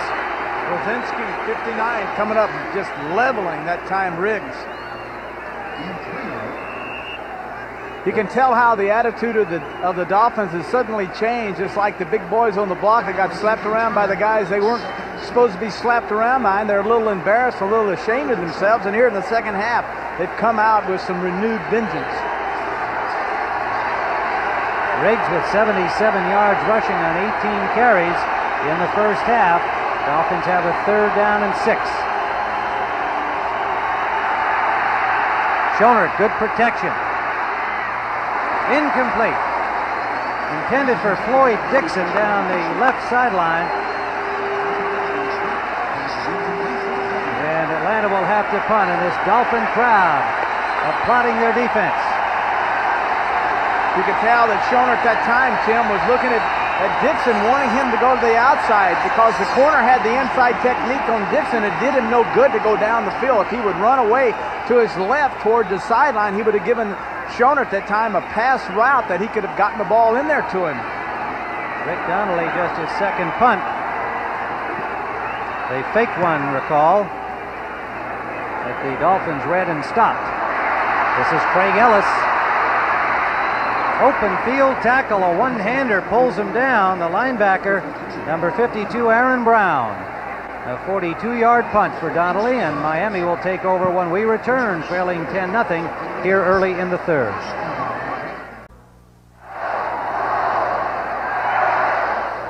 Atlanta coach Dan Henning got to be pleased with his first half effort by his team today. He watched his son Dan Jr. on Thanksgiving Day lead Maryland to victory over Virginia. Well, his counterpart today, Don Shula of the Dolphins, saw his son Mike Shula, quarterback of Alabama, lose to Auburn. Kind of interesting how Henning ended up coaching for Shula. Having a contract with the Jets, wasn't the one he originally wanted. Coming off a boat, Shula calls out on the ocean, says, "Meet me in Miami for the Super Bowl. We want you to coach here." That was 1979, and he was an assistant under Don Shula. First down. Davenport gets about 2 out the right side, running behind Larry Lee and Greg Cook. Cook at right tackle, an interesting story coming here from Green Bay Packers, coming down to play tackle for the injured Riddle offensive line for the Dolphins. Got down here and felt like he was safe being so far from home, Tim, so he made a wise remark about all the bowling shirts. The only big thing up in Green Bay was wearing bowling shirts, and about 600 dozen, it seems like, bowling shirts were shipped down here to Cook. Second down and 8. Marino with time, now forced out. Complete to Hampton. He'll be short of the first down, but it will leave 3rd and a yard. John Rady made the tackle, number 59. In this offense of the Dolphins, in every passing play there is a deep threat. Every play has a potential bomb involved in it. What the thing that is happening, Tim, is that the Falcons are taking away the deep passes. That's why Marino standing there looking deep, forced out of the pocket, and is forced to take a short pass. 3rd down and a yard. They've brought in an extra lineman, Tom Toth, number 76, along with the 2 tight ends, Hardy and Johnson, to block. Going wide to Hampton, and that will be close. A flag down on the play as well. Well, the Dolphins trying to cross up Atlanta by taking that short yardage play wide, and it might have cost them, but the flag, on the other hand, may get it for them anyway. Let's wait and see. One of the reasons you do not like to run wide in short yardage situations is because of pursuit by the linebackers. That's why you go up inside, and if you break those, like Hampton did last week against the Jets, he went 54 yards, and that was straight away off tackle. Illegal use of hands to the face, number 28 defense. Brett Clark. Automatic first down. Well, the Falcons had him stopped, and a somewhat foolish penalty in that circumstance gives Miami a first down at the 45-yard line of the Dolphins. They're trailing 10-0. It's been a struggle for this young man so far today, but there's lots of time for Marino to light it up. 11:25 remaining 3rd quarter. Hampton is hit from behind. Good pursuit by Joel Williams, the right side linebacker, sneaking in along the line of scrimmage. No gain. Joel Williams coming in from Philadelphia in a trade, along with Reggie Wilkes, the other outside linebacker, both playing for Marion Campbell in Philadelphia. And Wilkes and Williams are living together, sharing a room as partners down there. I kind of wonder who's doing all the cooking. They look pretty healthy. Yeah, they do. 2nd and 10 from the 45-yard line. Minnesota. Big win over Tampa, big score. First down, Dolphins. That's Hardy to the 40-yard line of Atlanta. Bruce Hardy, 40 passes coming into the game, has become a big part of the Marino pass offense. A 14-yard gain. Can you tell me this youngster was as a youngster was a real outstanding quarterback? Yeah, Bruce Hardy in Utah was the most highly sought after quarterback in the nation. He was the Dan Marino John Elway. He signed with Arizona State. He got down there. They didn't like him as a quarterback. Put him in at tight end. He became an outstanding tight end in college, and the same here with the Miami Dolphins. First down, Miami, moving the football. Davenport. Good job, Rick Bryan, defensive right end, shedding off the tackle of Giesler, getting outside, getting a hand on Davenport and pulling him down. Said he wanted to be a cattleman, raise cattle. I didn't want to tell him that the cattle business has been kind of bad lately because he's so big. I wasn't about to tell him, but he said his dad's got several acres of land there in Oklahoma, and said his goal as a player is to save his money, and ended up with 1,000 acres of land and raise cattle. So I say good luck to him. Rams over the Jets, and that's bad news for Falcons and their fans, widening their lead in the NFC West. Marino going deep for Duper. Incomplete. Scott Case on the coverage, number 25. And the crowd here thinking he may have nudged the receiver, Duper. Scott Case, starting strong safety, was too aggressive at safety, so Marion Campbell put him at right corner, said, I want him better at corner. His personality fits the corner better. That time you can see Marino thinking they can take advantage of him as he sends Duper on him. Now you can notice, look at Case turn about 7 yards before Duper even gets deep and says, I know you're going deep, I'm running with you. Folks think he has his hands on him, but that's not the case. Did a good job on the coverage. 25, Scott Case. Marion Campbell, who made that choice, and Case done the job over there on the right corner. Third down, 7 Miami. And the shotgun. Quick release, and that's incomplete. And the best man that had a shot at it was yet another Falcon. Jensen, the intended receiver, but there must have been a mix-up on the route. And an angry-looking Dan Marino comes to the sideline. Fourth down. Well, it's hard to figure out if Dan Marino is mad at himself or the receiver ran the wrong route, because the receiver was wide open and Dan threw the ball right at him, but he just threw it too high. The only other thing I could question is if the route was to go outside and be one of those quick takeoffs where Marino is going to split the corner and safety. There you see him discussing what happened with Don Strock, his backup, mentor, guru, the veteran in his 13th year in the NFL. Dixon will be the deep man, and Roby trying to hang it high. He does, too. Let's see what kind of a bounce he gets. It hits and goes forward to the goal line, but not all the way, and it's a first down from the 2-yard line. What a job by Reggie Roby. 8:59 to play in the third quarter. Atlanta 10-0. We're looking at Reggie Roby, the punter for the Dolphins. He told me that when he's inside the 40, he likes to punt with the nose of the football up and point his toes straight up and kick his pooch punt, which dives and just rolls softly and allows his people to get under it and make the stop. Now notice his hand, the ball, and look at the point, straight up. Now the toe will drive it through. Look at the toe, straight up. It's not pointed, it's straight up. That makes the ball get up and flutter and dive and then softly hit. What a job he did. And the crowd here hollering defense, Atlanta from the 2-yard line.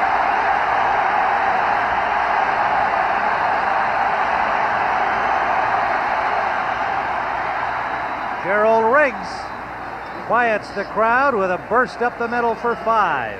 Offerdahl and Shipp, the middle linebackers, made the stop. John Offerdahl, you can see him holding that right arm. He's still in considerable pain.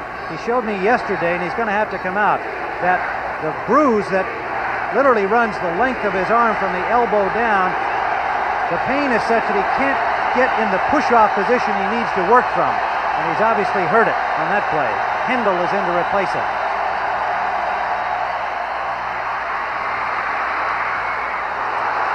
Loose ball.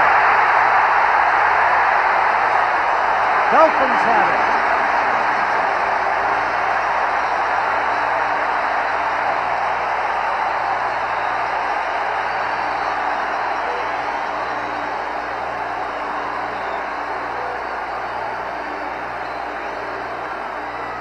Gerald Riggs was running hard and well until. You're going to see once again going to his left, Tim, cutting back, nice hole up the middle. Now you're going to see the lick as it's put on him. Renee Thompson, 24. Looks like that's Blackwood, 47, coming up, and he's the one that really administered the blow that forced the football out. Now you can see it again. Thompson will come in from your right side. There's Blackwood, 47. He's the one. Now he gets his helmet right on the football, and that knocks the football loose. And it's going to be David Fry, number 53, who comes up with it for the Dolphins at the 21-yard line of Atlanta. The former Falcon gives his new team possession in scoring territory. Whistle on the field. We have 8:16 to go here in the third period. Dolphins yet to be in the end zone. The number one offensive team in the entire National Football League, total offense and passing. Timeout, Atlanta, number 1. Well, Atlanta charged with a timeout, and Dan Henning said, who called that one? There's David Archer with some word for him. I'm not sure what. He's on the cans upstairs, but a defensive timeout called here, and one perhaps wasted. We'll be back. Tim Ryan and Terry Bradshaw, where a timeout was charged against the Falcons, and it's Miami first down. Hampton diving over his right guard. Now here's what was happening on the Atlanta sideline just as the ball was about to be snapped on this first down play before the timeout. Here's Dan Henning. What do you speculate here, Terry? Well, looking like Henning is looking at his players, and he's calling. He said, I'm not sure. See, now they think he wants a timeout, and I don't think Dan Henning wanted a timeout. He wasn't sure himself, but he gave that indication, that sign, that T sign, that means timeout. So his team called timeout. So it is second down and 7. We'll find out if that comes back to haunt him. This is a close game, obviously, 10-0, and Miami threatening. Marino, lots of time to the end zone, and intercepted. Fourth of the day against Marino, Scott Case.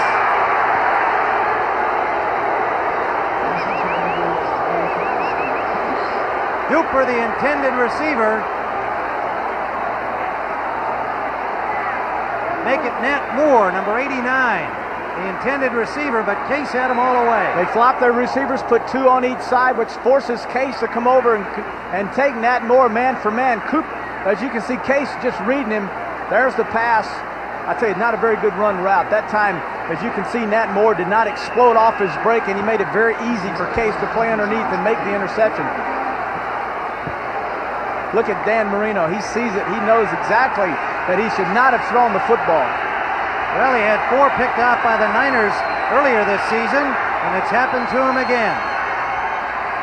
Costly mistake. Schonert on first down. Complete, a flag down. After about a 5-yard gain to the tight end, Arthur the Beer Truck Cox.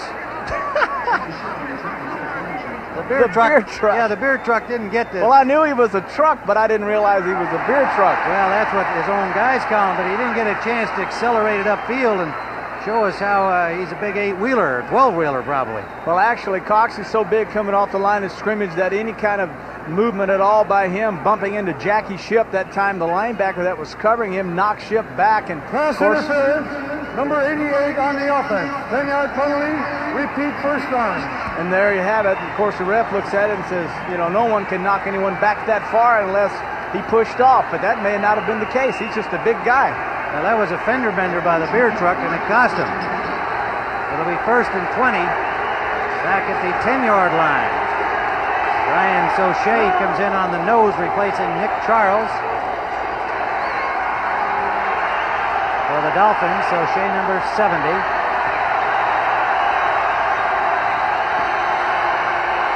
An aroused Orange Bowl crowd. Riggs. David Fry, a pumped-up former Falcon.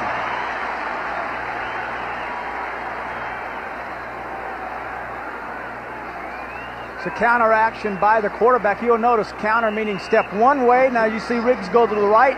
Now he comes back. That's a counter. You can see Freilich pulling the right tackle, but a good job by Fry as he knocks off the blocker, that time being Mike Kim, the left tackle, and makes the play.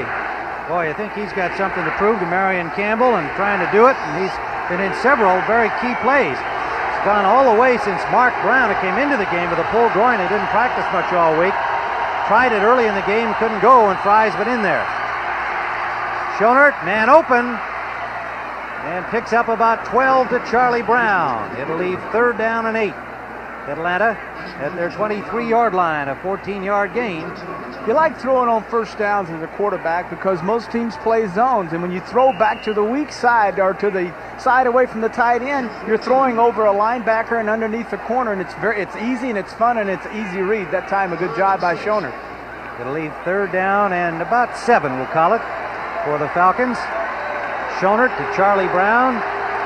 2 players that came from teams that decided they didn't need him. Brown from the Redskins, Schonert from the Bengals. Hooking up here.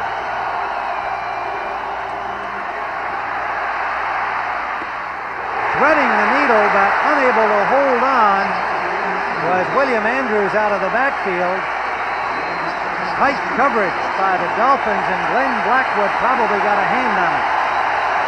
Well, the defense has certainly played inspired football the second half, and now that's got to filter over to the offense. The offense had an opportunity on a turnover that time to get it in the end zone, but they gave it back with the interception, so now they're getting the football back again. Rick Donnelly will punt it. Craig Ellis will wait for it at the 34-yard line of Miami. Oh, nice kick.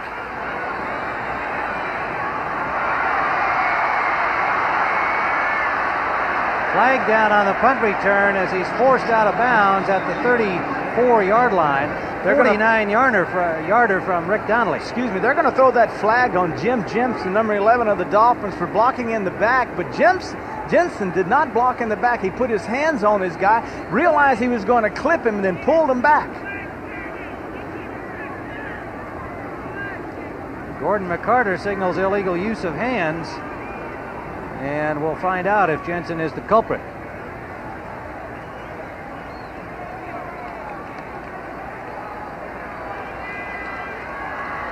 Illegal block in the back, number 11 on the receiving team during the return. 10-yard penalty. Jensen is the guy. This is a bad call. Now you're going to see Jensen in the left, number 11. Now he realizes that he's fixing to put his hands on a man and block him in the back. But watch, he pulls his hands off. That's no clip. That's no clip. Boy, if he touched him, it was a bare sweater grazer, to say the least. We'll be back with Miami at their 25. Well, we were watching Don Shula expressing himself to the officials on the call against Jim Jensen. An illegal block to the back, dropped him back to the 25-yard line on that punt. And it appeared to us that if he made any contact at all, it was just a little grazer. First down pass from Marino. Dan Johnson, the tight end, number 87, out near the 37-yard line of Miami. 12-yard gain, and Denver beaten up on Cincinnati, 31-14. Marino coming out firing, 4 interceptions, and the thing you have to like about Marino is he's not going to scare back. He's not going to fall down easily. Here's a guy that'll attack to the very end. Denver trying to get to 10-3, and the Raiders we see losing to the Eagles at halftime. First down of the 36. Hardy stopped just short of yet another Dolphin first down, and Marino starting to crank it up.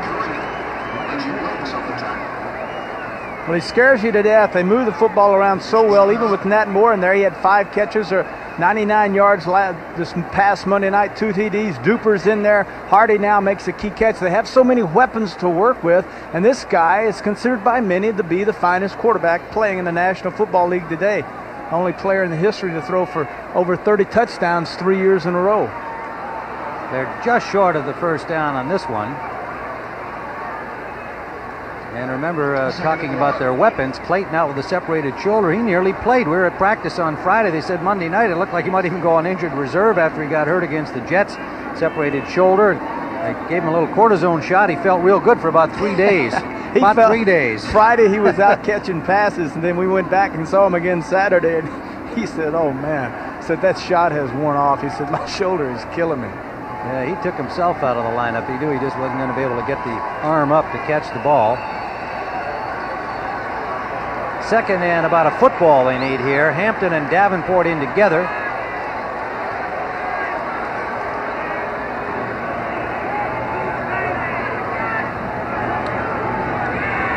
Marino will throw. Deep for Duper.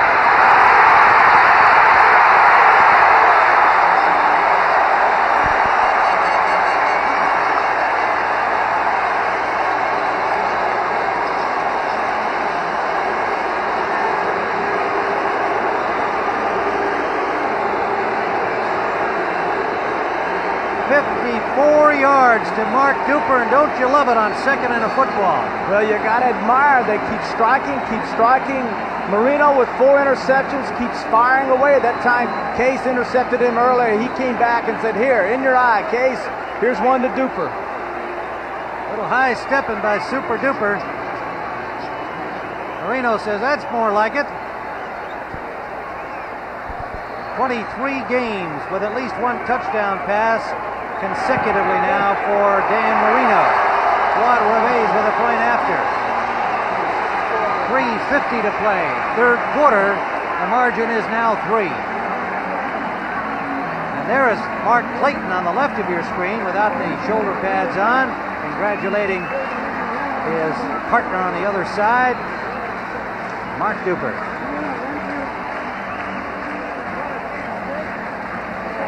Well, there's plenty more NFL excitement ahead next week. A big battle in the NFC East. The Giants, who play tomorrow night against San Francisco, against the Redskins. Winners today, and now 11-2, a battle for first place. Most of you will see that game. It's an old and bitter rivalry, and that should be a dandy. Tampa Bay and Chicago. Some of you will see that game. The Bears struggling to win in overtime against Pittsburgh today. McMahon gone for the season. But the proud Super Bowl champions have also moved to 11-2. And the Redskins, with their victory today over St. Louis, just by 3, but what a day by Jay Schrader. 256 yards and a pair of touchdowns. And there's that Bears final over Pittsburgh. Kevin Butler with the winning field goal in overtime. Super Duper has the crowd alive here in the Orange Bowl. Out of Natchitoches, Louisiana, Northwestern State University, my arch rival in college. I knew you'd get that in. Louisiana man. Reves will kick it off. Williams and Matthews are the deep men. Bouncing kickoff goes out of bounds at the 5-yard line. They'll do it again. Well, we mentioned our NFL activity next Sunday, but Saturday, one of the fun games of the year, Army versus Navy. Even if the game isn't always great, and we expect this one will be a good one, it's just fun to see the cadets and the midshipmen march in and all of the excitement that goes along with the student bodies of those 2 great military institutions. That's next Saturday, Army-Navy, and followed by the Heisman Trophy Award, the coronation, no doubt, of Vinny Testaverde, who's probably here at the game. He comes most of these Dolphin games. I wonder what the Greek has put the odds on favorite for Vinny Testaverde to win it. I wonder if he's taking anything on that. That probably would be the best pick he could make. Can you imagine the quarterbacks that have come out of this area with Kozar and Jim Kelly and Testaverde? All 3 guys all were on the team at the same time, and of course you're looking at the back of Dan Marino, a Pittsburgher. So was Kelly a Pittsburgher. And Marino, of course, playing down here in Florida. Reves will have to kick it over again as his first one went out, and they've They've got the surf going here in the Orange Bowl. Darkness has settled in on the city of Miami. And we have 3:44 to go in the third quarter. It came down at the 10 where Matthews gets it to the 30-yard line. Aubrey Matthews activated today out of Delta State. This telecast is presented by authority of the National Football League, intended for the private use of our audience. Any rebroadcast or other use of this telecast without the express written consent of the Miami Dolphins and the National Football League is prohibited. First down, Atlanta from the 31-yard line, and the Orange Bowl crowd hollering defense. They watch their team stop the Jets on Monday night. They're certain they can stop the Falcons. Schonert on the money for a first down to the 45-yard line. Charlie Brown. You know, Turk Schonert doing a fine job. Good play action. They've been running rigs, getting the linebackers up. Now they go in behind them. Turk doing a good job. You know, I asked him about his name. We were sitting there talking about this name, Turk, and I said, where did you get it? And he said, well, my dad gave it to me, and I asked him, you know, related to my life growing up, if I could change it. He said, when you get 21, we'll talk about changing. He got to 21, he asked his pop, can I change it? I want to know where you got it. He said, no big deal, I just dreamed it up. No, no fancy, no names, nothing, just Turk. Nowhere in the family. First down. Schonert to the tight end, Arthur Cox. Oh, the truck. The truck! Whoa, I mean, did he put a straight arm on Jackie Shipp? You're going to see from the right of your screen, going to your left, coming inside, little play action to Riggs, that holds him. Now, there's the truck, Cox coming across, Shipp comes up to pick him, and Jackie Shipp, number 50, is a big linebacker, and he just shoves him down to the ground and rambles on and picks up a key first down for the Falcons. Schonert likes to throw it to him just to see him run. He says something fun always happens when he catches the ball. Saw some fun there for Atlanta. First down, Falcons. Gerald Riggs gets about 3. The 40-yard line of the Dolphins. And that quiets the crowd as they move downfield into Miami territory. 1:50 remaining, third quarter. Atlanta by 3.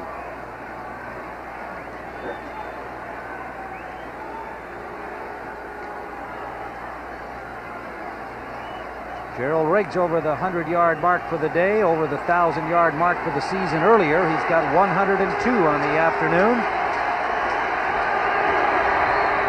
2nd and 7.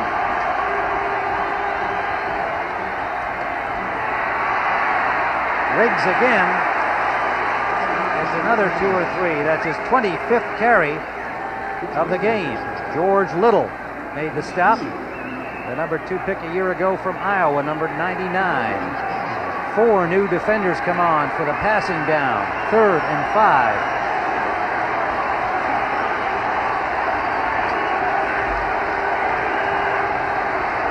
Mark Duper's touchdown pass put him over the 1,000-yard mark for the season in pass receiving. For Miami, William Andrews, the lone setback. Schonert for Williams, complete to the 6-yard line, Keith Williams. And he had Donovan Rose draped all over him. The little guy, 5'10", 173 pounds from Southwest Missouri. What a catch. You're going to see a nice play action, well, not a play action. Andrews coming up to pick up the blitz. You saw Schonert look to his left to free the weak safety and then throw the football right over number 25. That's Mike Smith, who had that time Keith Williams, man for man, down the center of the football field. Excellent throw by Turk Schonert. Donovan Rose arrived right as the ball did, and great concentration by Williams. And a fine pass by Schonert as time expires, with Atlanta knocking on the door again at the Miami 10-yard line. That's the end of the third quarter with the score. Atlanta 10, Miami 7. We pause for a word from your local station. You're looking at Turk Schonert trying to run off a bruise to his leg. when he made that touchdown run, Tim, evidently when Ship comes up and decks him, he gets the injury. Look at Blackwood flies by him. He gets inside for the touchdown. But now look at this. Now, we've heard so much about roughing of the quarterbacks and penalties and fines going on, but looks to me like there's the forearm right to the head. He's into the end zone. Well, we'll give Ship the benefit of the doubt that he may have thought he could stop Schonert before he got in the end zone. Couldn't stop his momentum, but nonetheless, as you point out, he got that forearm right up in his jawbone. All he got was a lot of metal on the face mask. Craig Ellis returning the kickoff. And a flag down on the play, got to the 22-yard line. Stopped there by Jimmy Turner, one of the newly activated defenders in the secondary of Atlanta. And let's see whether there was an illegal block there. On that last drive, Atlanta used up 4:43 on the clock, and that's very important when it's Dan Marino you're keeping off the field. Illegal block in the back, number 34, receiving team. Well, that evens those up. First and 10. Woody Bennett charged with the illegal block on the back. Actually doesn't even them up. I was thinking of the Jensen one, so that's been 2 against Miami. Don't forget Saturday, Army-Navy live, 2 o'clock Eastern time. And then the Heisman Trophy Award show at 5:30. Guarantee an interview with a young quarterback from the University of Miami, at least on our exciting Heisman Trophy show. Highlights of everything he's ever done. That's complete and in and out of the hand, so it'll be an incomplete pass. Duper had the ball, but the shot from behind by James Britt popped it loose. Incomplete. That's a couple of passes today we've seen Duper drop. You're going to see at the very end as James Britt, 26, the corner, is driven deep by Duper. Duper comes underneath. The ball is laid right in his lap. Easy catch, but he just drops it. Looks to me like he has those gloves on, and we know all about the gloves, don't we, Mr. Ryan? Well, Duper wears those all the times here, and it's 80 degrees here in the Orange Bowl, but he likes the feel of those scuba gloves. And in fact, we've got a couple of the gloves here, a pair of gloves actually, in the booth. Marino connects out the left side to Davenport, and good coverage on him immediately. Buddy Curry dropped him, holding him to about a 5-yard gain. It'll lead 3rd and 5. Seems that so many of the receivers that choose to wear these gloves now, whether the weather is warm or cold. It started, of course, for cold weather activity, but a lot of them like the feel of them. Can you see that? I mean, yeah. Those rubber gloves, nice and soft. Those are scuba diving gloves, and actually when the ball hits them, it seems to me that they would pop, the ball would pop out. We've seen a couple of examples of that today by Duper, of the ball hitting in these gloves and then bouncing back out. Well, must work, because he caught 52 coming into the game, but he lost that one. They work up north where it's cold, Tim. This is warm. This is Florida. Marino. Sideliner incomplete, intended for Jensen. He and Pruitt were both there in the same area, but the ball went out of bounds, incomplete, and Miami will have to punt. Duper's having a rough day. As you can see, he's dropped a couple of passes, made the key touchdown catch, a 54-yard TD. Now look at this, just being absolutely beat up by James Britt. Hands all over him, jamming him, pulling his shoulder pad out, saying, no way am I going to allow you to roam free through my secondary. Reggie Roby ready to punt. Dixon waiting for it at the 45-yard line of Atlanta. 12:54 to play regulation time.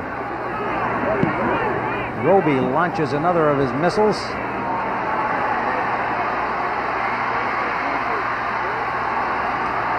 Dixon bouncing around, but excellent coverage by the Dolphins. Drops him at the 45. 48-yard punt by Roby. Atlanta leads by 10.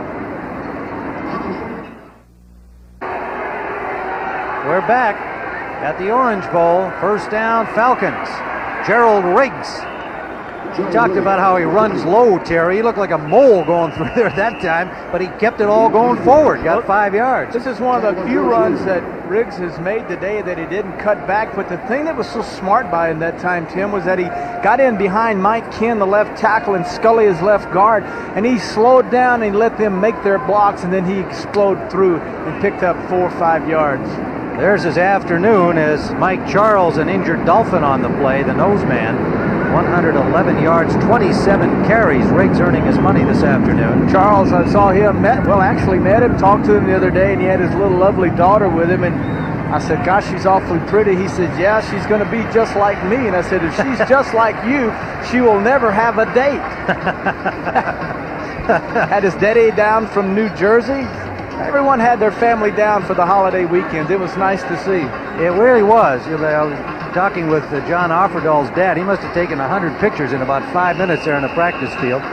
His family was down. There were many of the families here visit their sons on the Dolphins. So Mike Charles, the four-year man from Syracuse, has to go to the sidelines. Doug Betters comes in. Brian Soche comes in. It's 2nd down and 5.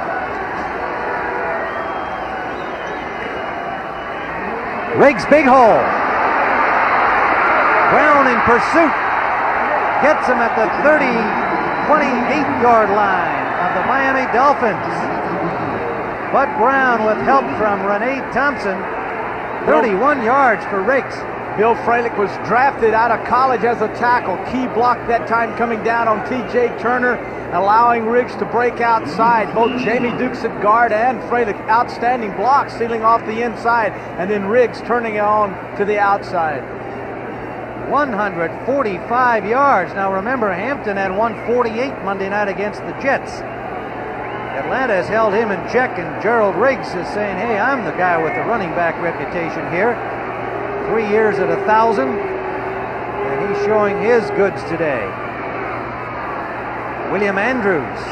This has been a classic case today of a great rushing team, number 2 ranked in the NFL, going against the 26th ranked defense in the National Football League in the Dolphins. And when you run and when you have the power to run the football against a weak defense, according to the statistics, then it plays in the favor of the team that can do that as compared to the team that can strike quickly. 332 yards total for Atlanta. Riggs with 145 of those. 2nd down and 7 after Andrews picked up 3.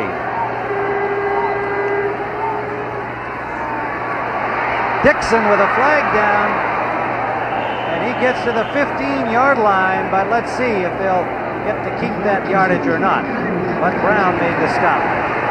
It's against Atlanta. Well, even the Dolphins themselves were not deluded by the fact that they were running against a crippled Jets defensive front on Monday night. 55 on the offense, 10-yard penalty, repeat 2nd down. Wayne Radloff to center, pointing to the ref saying, me, I made that? You got to be kidding. I'm down here, got my nose in this mud all night. How could I possibly make a bad block?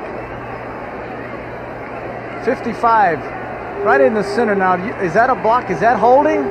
I think not. It looks to me like the nose tackle's pinning him. Brian Soche in the little Greco-Roman wrestling act with Radloff. 2nd and 15 back at the 35 now. Riggs again. He gets the 5 back. It'll leave 3rd and 10 from the 30-yard line. You know, offensively, if you have a tackle on your offensive line, the tackle you want to be your strongest is always your right tackle, because as a right-handed running football team, which most teams are in the National Football League, your right side is your power side, Tim. That's the side you will run on, and then you want your good finesse tackle, the guy that has the quick hands and feet, on your blind side, because the quarterback can't see, and that's the guy that has to be quick and save your quarterback from being sacked.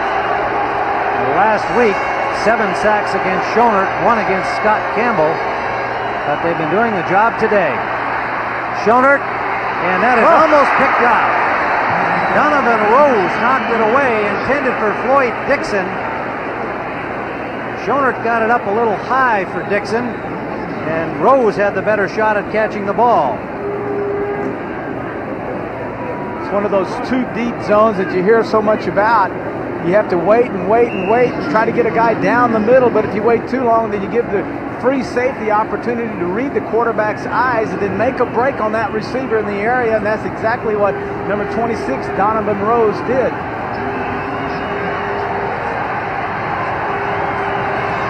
So Haji Sheikh will attempt a field goal from the 37-yard line, a 47-yard try. He's 1 for 2 today. And he's got it. Ali Haji Sheikh, struggling after injuries while a New York Giant let go by New York, finds a home in Atlanta and widens the lead to 20-7. The Big Blue wrecking crew of the Giants, the aerial precision of Jay Schrader and the Redskins, the NFC East leaders collide next Sunday on CBS Sports.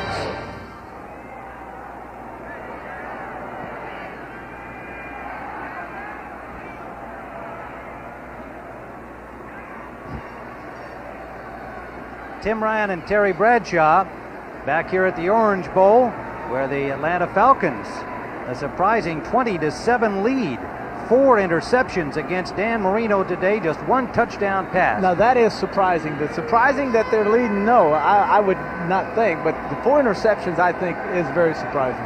Well, only 1 touchdown pass by Marino, 1 touchdown period by this #1 offense in the entire NFL.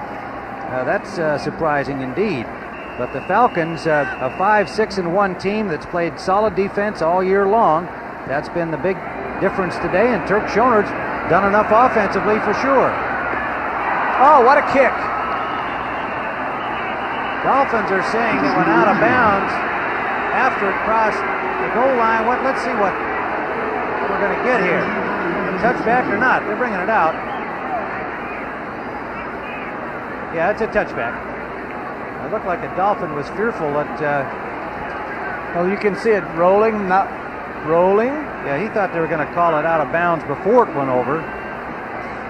Craig Ellis sitting there waiting, saying no, but if it hops over the little pylon, the little orange thing in the corner, then that's in. That's good. Yeah, he wanted another chance to run it back, I think.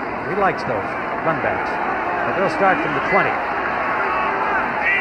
Dan Marino checking out that Atlanta defense, but giving him fits today. Got a man this time. Matt Moore all the way to the 44-yard line. Now, one of the things that happened that time was Atlanta refused to send any of their linebackers, hoping that their 3-down linemen could put the pressure on Marino. That time they didn't do the job, and Marino had all the time in the world to sit there and wait for Moore to cross over and get open. First down from the 45. Intended for Tony Nathan. Number 22, a veteran who makes those good plays out of the backfield, and Lorenzo Hampton, who has become the starting running back, is also an excellent pass receiver, 45 catches into the game, and he's almost a clone of Nathan in terms of the skills that Tony Nathan presented. The 29-year-old, 8-year veteran now in there getting some time. Dolphins running a 2-minute offense right now, calling 2 plays in the huddle with 8 minutes and 30 seconds and counting. They're getting into their offense, trying to strike quickly. Turner and Kaysen in on 2nd and 10 into the Atlanta secondary. Inside handoff for Tony Nathan. Got about 6 yards to midfield. It'll leave 3rd and a long 4. Let's take you now to Brent Musburger for an update on that Eagles-Raiders game. Well, Tim, Randall Cunningham to Mike Quick, and it's causing fits for the Raider defense. Another touchdown, hits him, and now the Raiders moments ago have come back with a touchdown, and Los Angeles is ahead even as we speak. Let's go back to Tim Ryan. Well, that sounds like a gong ringer. The Eagles and the Raiders. 3rd down, a long 4 here as Marino trying to play catch up. Good catch by Matt Moore. It's inside the 40 to the 38, and they're in the hurry up. Well, the offense of the Dolphins is an offense that throws the football over 600 times a year, and most people say that this 2-minute offense that they're running now is no different than the first 3 quarters when it's almost like a 2-minute offense. Marino throwing the football. And the shotgun again. And that one off target. Jensen slipped, trying to run an out. The coverage on him was good, but he fell down, and there was no chance to complete that one. It was Robert Moore who was covering him. Number 34. You know, watching the Dolphins practice, I've often said there are two coaches I would like to have played for, Shula and Landry, and to gather the knowledge and see how they work. And in watching Shula's practice, I was impressed with the fact that they spent 30 minutes, mind you, on the 2-minute offense, and they do that every day. As a Steeler, we worked on it maybe 5 minutes on Saturday after the kicking game, and everybody was out messing around. I won't extend the commentary involved there. Why not? Shula. Oh, wide open. Duper, first down to the 17-yard line.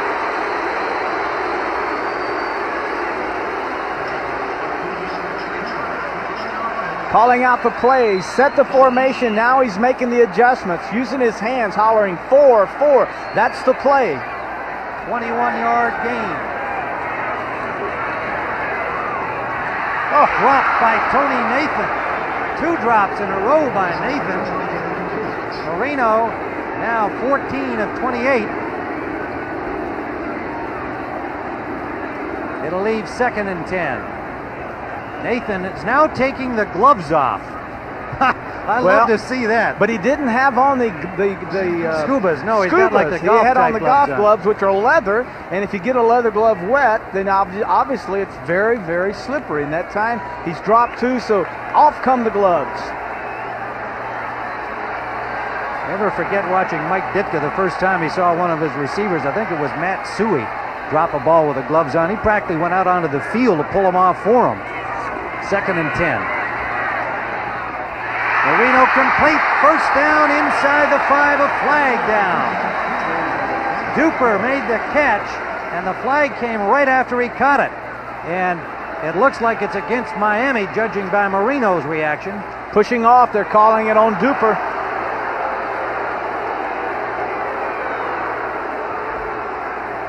.650 to go regulation time. Atlanta 20, Miami 7. Cross interference, number 85 offense. 10-yard penalty, repeat the down. There's not enough room down in here, so that a lot of times in tight coverage like this is James Britt, 26, is all over Duper. He comes inside, he goes outside. Tell me where the push-off is. Yeah, if there's anything, it's holding on Britt. Well, I don't know. Yeah, if we've got another opportunity, well, we don't. But we don't need another opportunity on that one. My eyes are good. Call. I thought that was a good call. He did. He pushed off on him. Oh, gosh. Sure he did. Don't forget that defender and give him that first bump, Terry. 2nd down, 20. The middle, it's complete. And they're right back near the first down marker. Duper. 2 plays. Fine catch. It'll be very close to a first down at the 7-yard line. Marino's ready to go. He's hoping they're going to mark that first down. Marino has an offensive formation that's set on every play, and all he's doing is calling out the plays with his hands, using his hand signals to tell them exactly what he wants.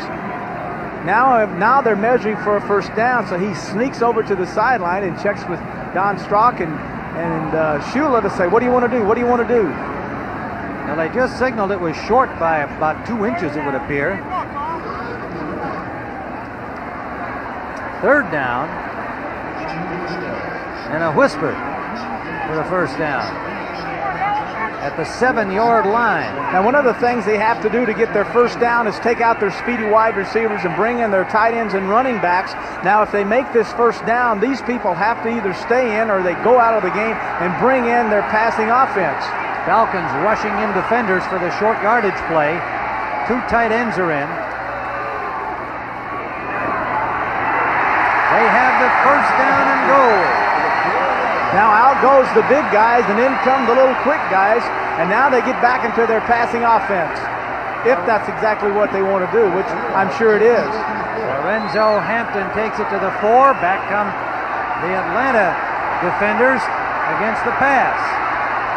Confusion on Atlanta's part. One too many guys racing off the field. Marino for Pruitt, incomplete. Broken up on the little fade in the quarter by number 20, Wendell Kaysen. Marino reminds me of Kenny Stabler, and the fact that no matter what lead you have, when he was in the football game, I always felt like we were going to lose. He had that ability, that aura about him, that everyone rallies around him, and no matter how bad a day he's had, you just felt like he was going to make something good happen to him. And Marino, with 4 interceptions and only 1 TD, gives that impression. Everyone senses and feels that something big is going to happen. And with 5:23 to go, it's possible. Nathan Holding. Down. Marino signaled touchdown. Nobody else did. And the call will be apparently against the Dolphins. Holding.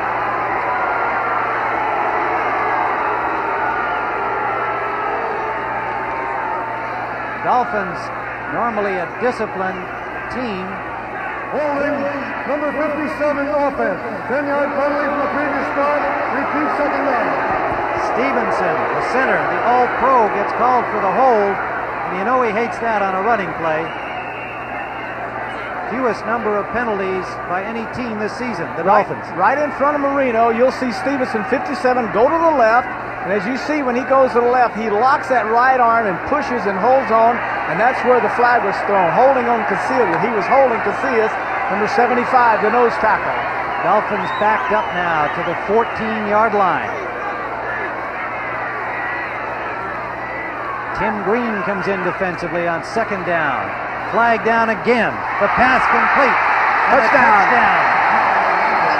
Super duper, Mark Duper, but a flag down again.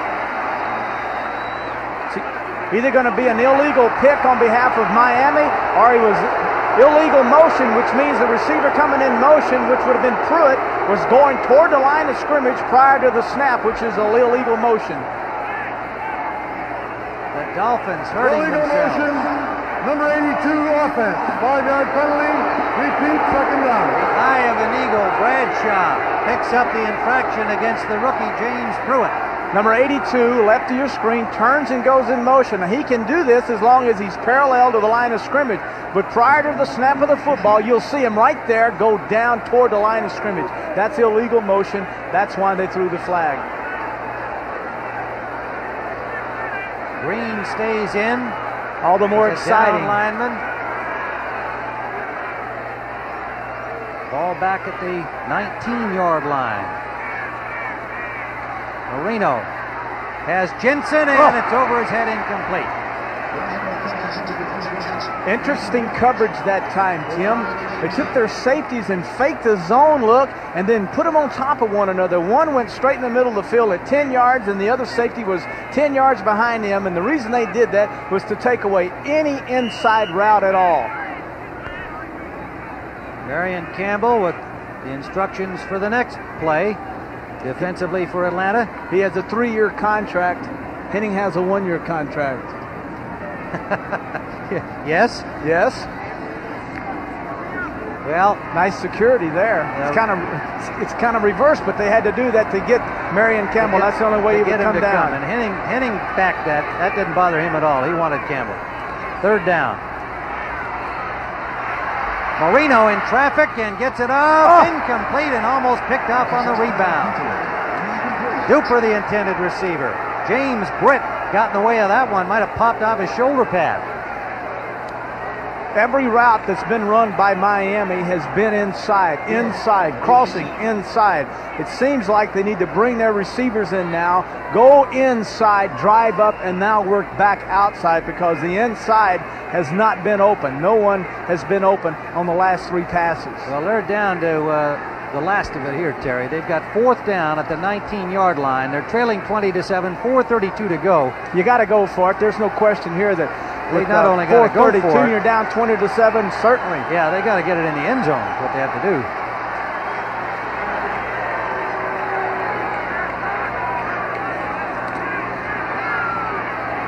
Lots of time for him. Takes the short man, and Nathan is pulled down from behind by Williams. Joel Williams stops him at the 6, and Atlanta will take over. Did an outstanding job, the corners and the safeties, of doubling both wide receivers. They took 2 linebackers, and they covered the tight end, put the back out one-on-one. Joel Williams did an outstanding job of stopping them. Well, on our way back to Tim Ryan, the Washington Redskins today clinched at least a wild card berth in the playoffs. Jay Schrader had another hot afternoon for Coach Joe Gibbs. There he is, throwing a touchdown pass to Gary Clark. So after that victory by the Skins, the NFC East standings show the Redskins a half game ahead of the New York Giants, who play on Monday night against San Francisco. And then next week, the big one, of course, matches those two teams up. The Giants and the Redskins live. Our coverage begins at 12:30 Eastern Time. Now let's send you back to Tim Ryan. All right, Brent. Well, Terry, we said at the outset of this game that the loser was pretty much done. It came down to that last gasp effort by Marino. He tried his best but couldn't get it done today. Well, the fourth down pass there, Tim, could have been the biggest play of the entire season. They get that thing in the end zone, then there's the hopes for the Dolphins are still alive. But that fourth down right there could very well have sealed the fate for the Dolphins for 1986. And for Atlanta, the slender chance to stay alive for a playoff shot remains, as it appears that they will go on to win this game. 4:20 to go, 20-7 the score, and it would take some real kind of miracles for the Dolphins to pull this out, but we have a false start charged against the Falcons, so they go backwards deep in their own end. But looking at that jumbled NFC West division, the Rams won today. San Francisco plays on Monday night. 78 offense, still first down. New Orleans lost today, so Atlanta will move to 6-1, and New Orleans is at 6-7. That's assuming, of course, an Atlanta victory here, and we still have 4:20 remaining. We're cognizant of that. The Rams move up to a 9-4 atop the NFC West. So Atlanta kind of hanging on by a thread. Gerald Riggs.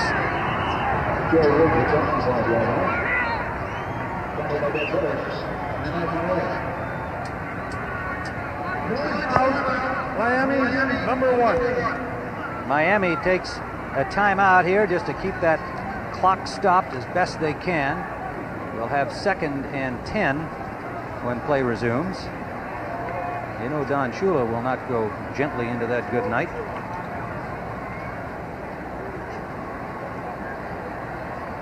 Don't forget, as we talk about the standings and the playoff picture coming more sharply into focus, that next Sunday, what a dandy, the Giants and Washington. The Redskins with a victory over St. Louis today, now at 11-2. The Giants play Monday night against the 49ers. Most of you will see that big game in the NFC East.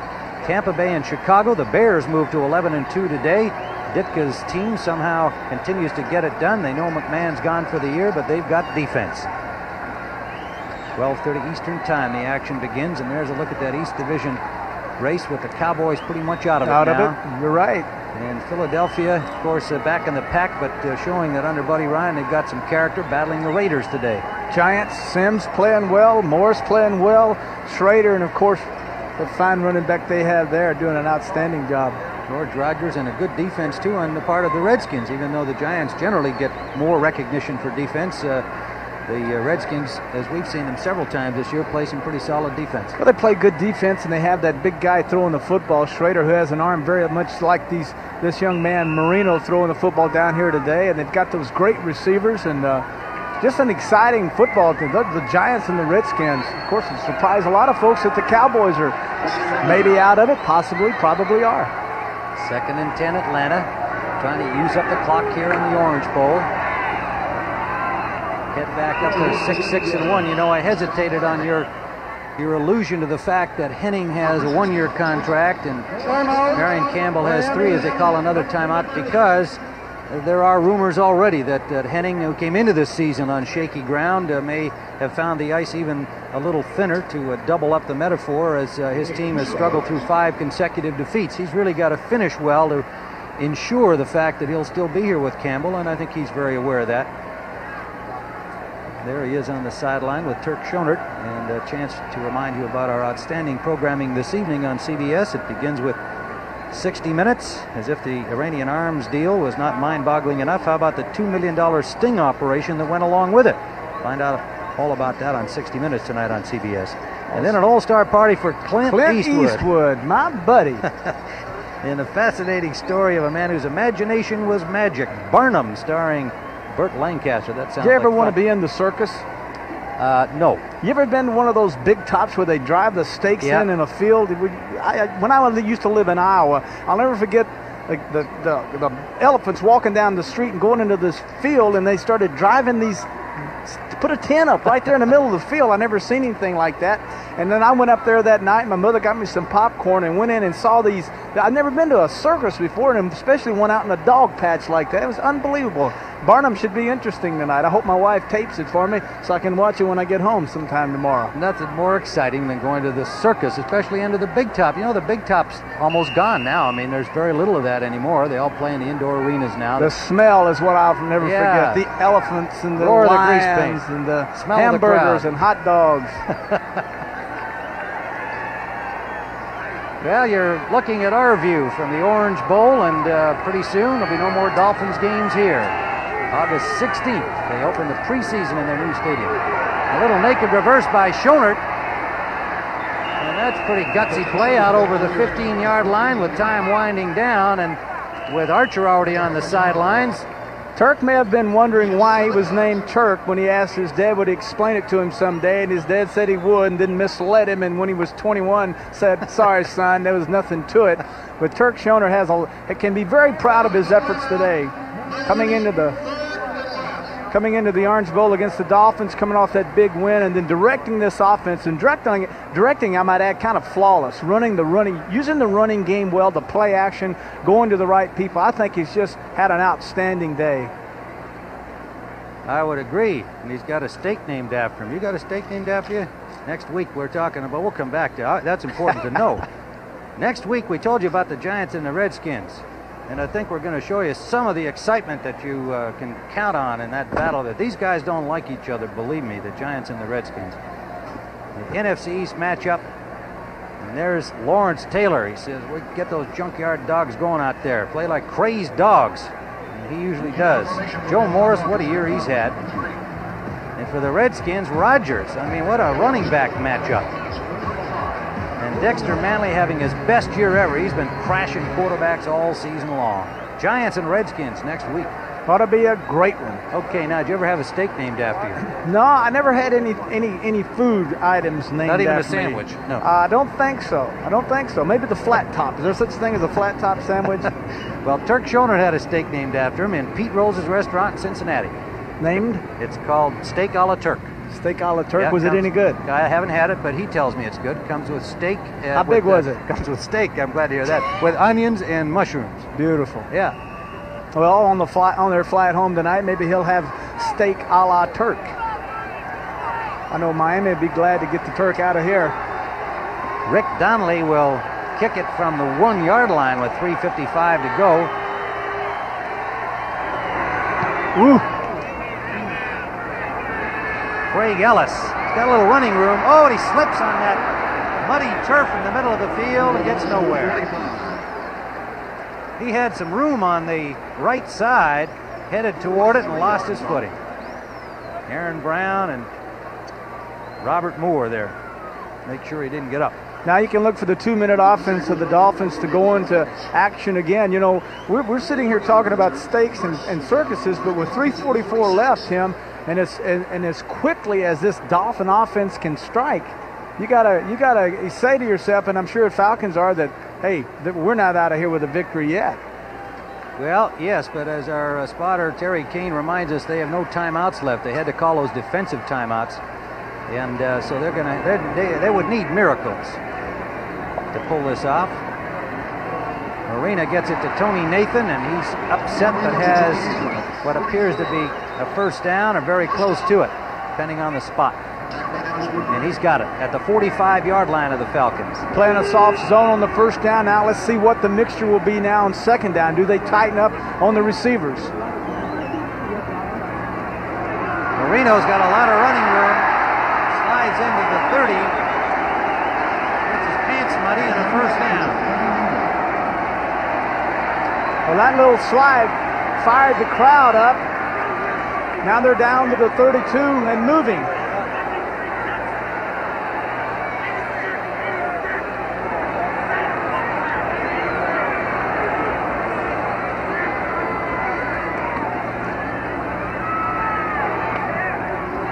Intended for Pruitt. Knocked away by the defender, James Britt. Britt starting today for the injured David Crudup had lost his job earlier in the season. He had been a starter. And with Bobby Butler going down, Crudup got the corner spot. Britt's played strongly in this game. A flag down, meanwhile, back up at the line of scrimmage.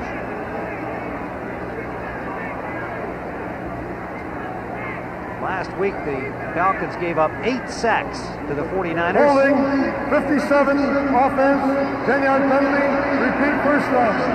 They've given up none today, and that has helped Turk Schonert's apparent winning effort.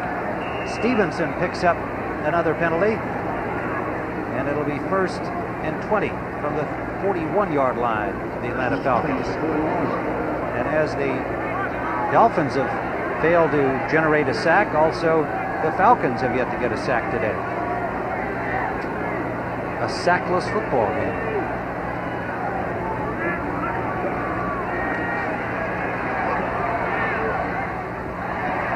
Jensen to the 30-yard line.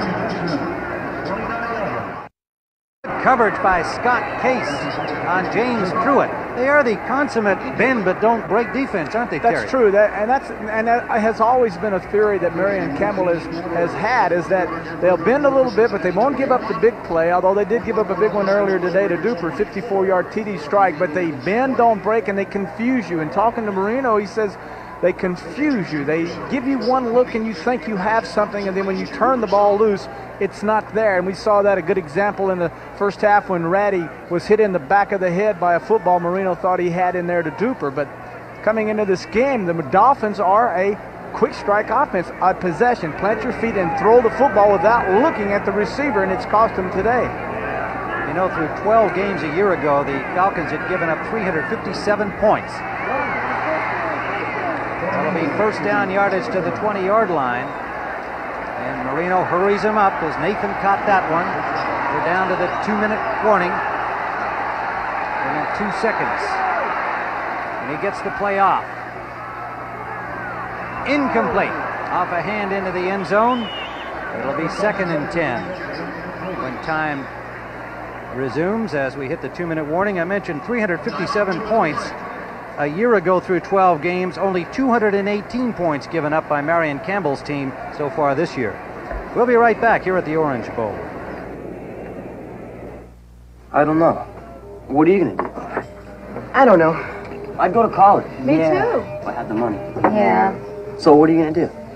I don't know. What are you going to do? You don't want those fries. What are you going to do, Jack? Eat your way to college? Hey, really? I'm going to college on the new GI Bill.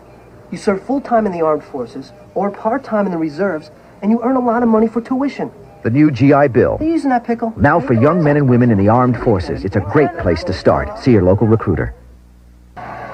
We are at the Orange Bowl. And the Dolphins at the 20-yard line, 2nd and 10 of Atlanta, down 20-7, 1:56 remaining. Tim Ryan and Terry Bradshaw watching Dan Marino trying to make miracles.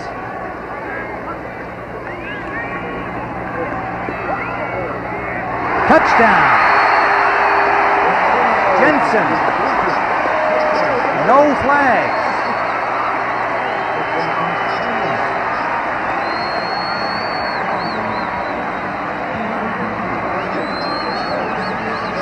Well, Jensen has had his problems today, Terry. A couple of drops, a slip, a wrong route, but he came up here. It's a zone pass read all the way by Marino, looking to his left. Notice his net look to the left. Now he turns around and just fires the football, throws the football in there. It goes right by Robert Moore's head. This is a route that they had run 3 times in a row, and they finally completed it. Quadreves with a point after. So the Dolphins have provided some last-minute excitement. 1:50 still remains. Miami has no timeouts, and the Falcons will have the ball next. You can expect the onside kick from Atlanta, 20-14. A converted touchdown could pull off the miracle for the Dolphins. Both coaches with their teams in the critical huddles, making sure that everybody understands what will happen on the kickoff play. Atlanta, no doubt, will have the so-called hands team on the field.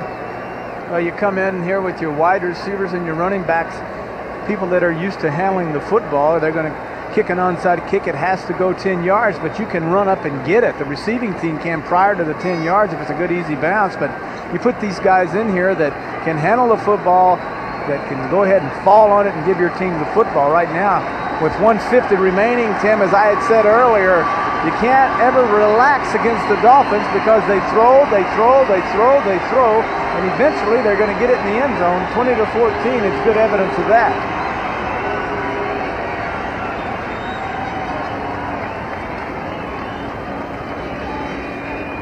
Now all those 5 days of kicking that Reyes has talked about during the week, they lift weights, and they kick every day, which is kind of unusual for a kicker, but they practice every day hours, he and Roby, on lifting weights and kicking. So this is a situation now that he has to shine. This is one big chance to be the hero of the day. Kick that ball down there, a squib kick or whatever, the double bounce, hop up and allow one of your receivers to grab it in midair and maybe sprint to the goal line.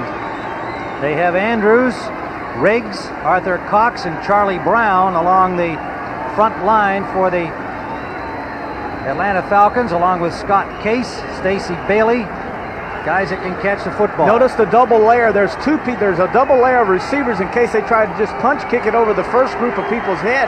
They need people back there to recover it, and that's why you see a double layer of people. Atlanta has the football.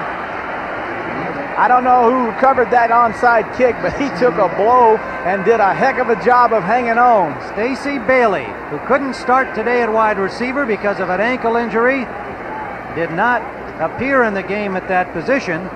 Put in this spot here because he can catch the football, took the shot, and got his pants dirty for the first time today.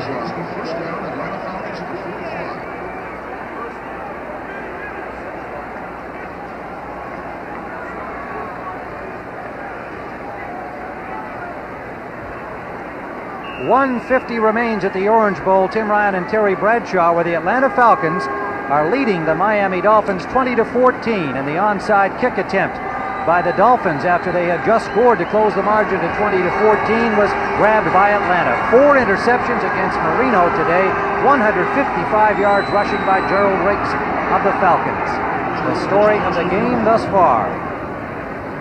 And we will be going to 60 minutes following the completion of our telecast from the Orange Bowl in Miami. An outstanding evening of entertainment ahead, all starting off with a special story on the Iran situation on 60 Minutes. You don't have to run a play now. With 1:24 and counting, 3 plays remaining, you can eat 30 seconds off the clock on each play and not run the football and risk the fumble. It is 2nd and 9. Clint Eastwood and Burt Lancaster as Barnum follow 60 Minutes tonight. It's all coming up shortly here on CBS. Atlanta football, they have the lead and an opportunity to move to 6-1 and keep their slim playoff hopes alive. Riggs breaks loose. What a day he's had. The ball comes loose. And it is whistled dead. Atlanta ball at the 29. And the remaining faithful in the Orange Bowl don't like that at all. Dan Henning says, hey, it was down, guys, just cover it. 40 seconds and ticking off. Excellent job by Riggs of getting outside. Blackwood coming in to strip the football from him. All right, he's down. That's a good call by the ref. I don't understand, to be honest with you, why you would even want to hand the football and exchange it at all. Just take the ball, go down on one knee, and get out of there. Don't do what Pachargic, whatever his name was, with the Giants did, pummel it away and give the Giants a victory. You remember that, Tim? Yes, I do, against the Eagles. But now you could see Henning there moments ago telling his quarterback, just cover the ball, guys. Meanwhile, clock was stopped at 21 seconds, and a few precious seconds for Miami got ticked off there. Play has been reviewed. The play stands as ruled. Well, meanwhile, they had a look at that fumble on the instant replay. That didn't take long. Well, no, and it was clear that he was down. The old line goes, the ground can't cause a fumble. He had hit, and then the ball came loose. And so it is Atlanta ball. The timekeeper resets 7 seconds. And they will give Miami the seconds back. But 7 of them. You understand my point, Tim, is that had that been a fumble, and Miami goes down and wins this football game, then you realize then there's no sense in running a play. Not to get yardage. You don't need yardage. You can see they're resetting the clock, giving them 7 seconds. It puts it at 28. So you had 30 seconds per play. That's 90 seconds, and you were well within that just to run 2 plays. Get out of here with your quarterback going down on one knee. See you later. We win. Well, that's what they're going to do this time. Get down, Schoenert. Get down, Turk. You got to go down. Start. And time will tick off. Don Shula finally says, okay, I concede. What a battle as the Miami Dolphins hung in there, but Atlanta comes into the Orange Bowl and wins it 20-14. For Terry Bradshaw, Tim Ryan saying so long from the Orange Bowl. Coming up next, the NFL Today wrap-up show with Brent Musburger. You've been watching CBS Sports coverage of the National Football League.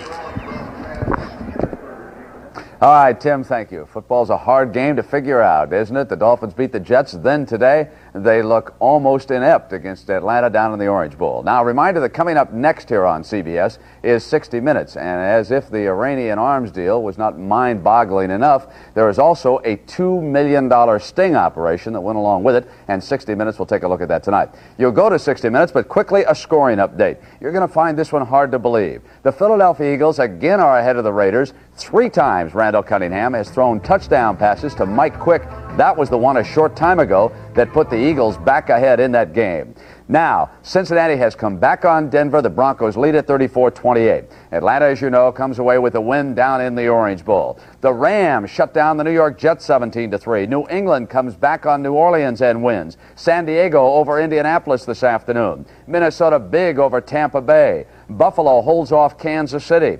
Cleveland in overtime over Houston. Mark Mosley with the game winner, a field goal. The Bears in overtime come away with a win 13-10. The Bears win the NFC Central Division title. The Redskins wrap up a playoff berth. They have clinched at least a wild card.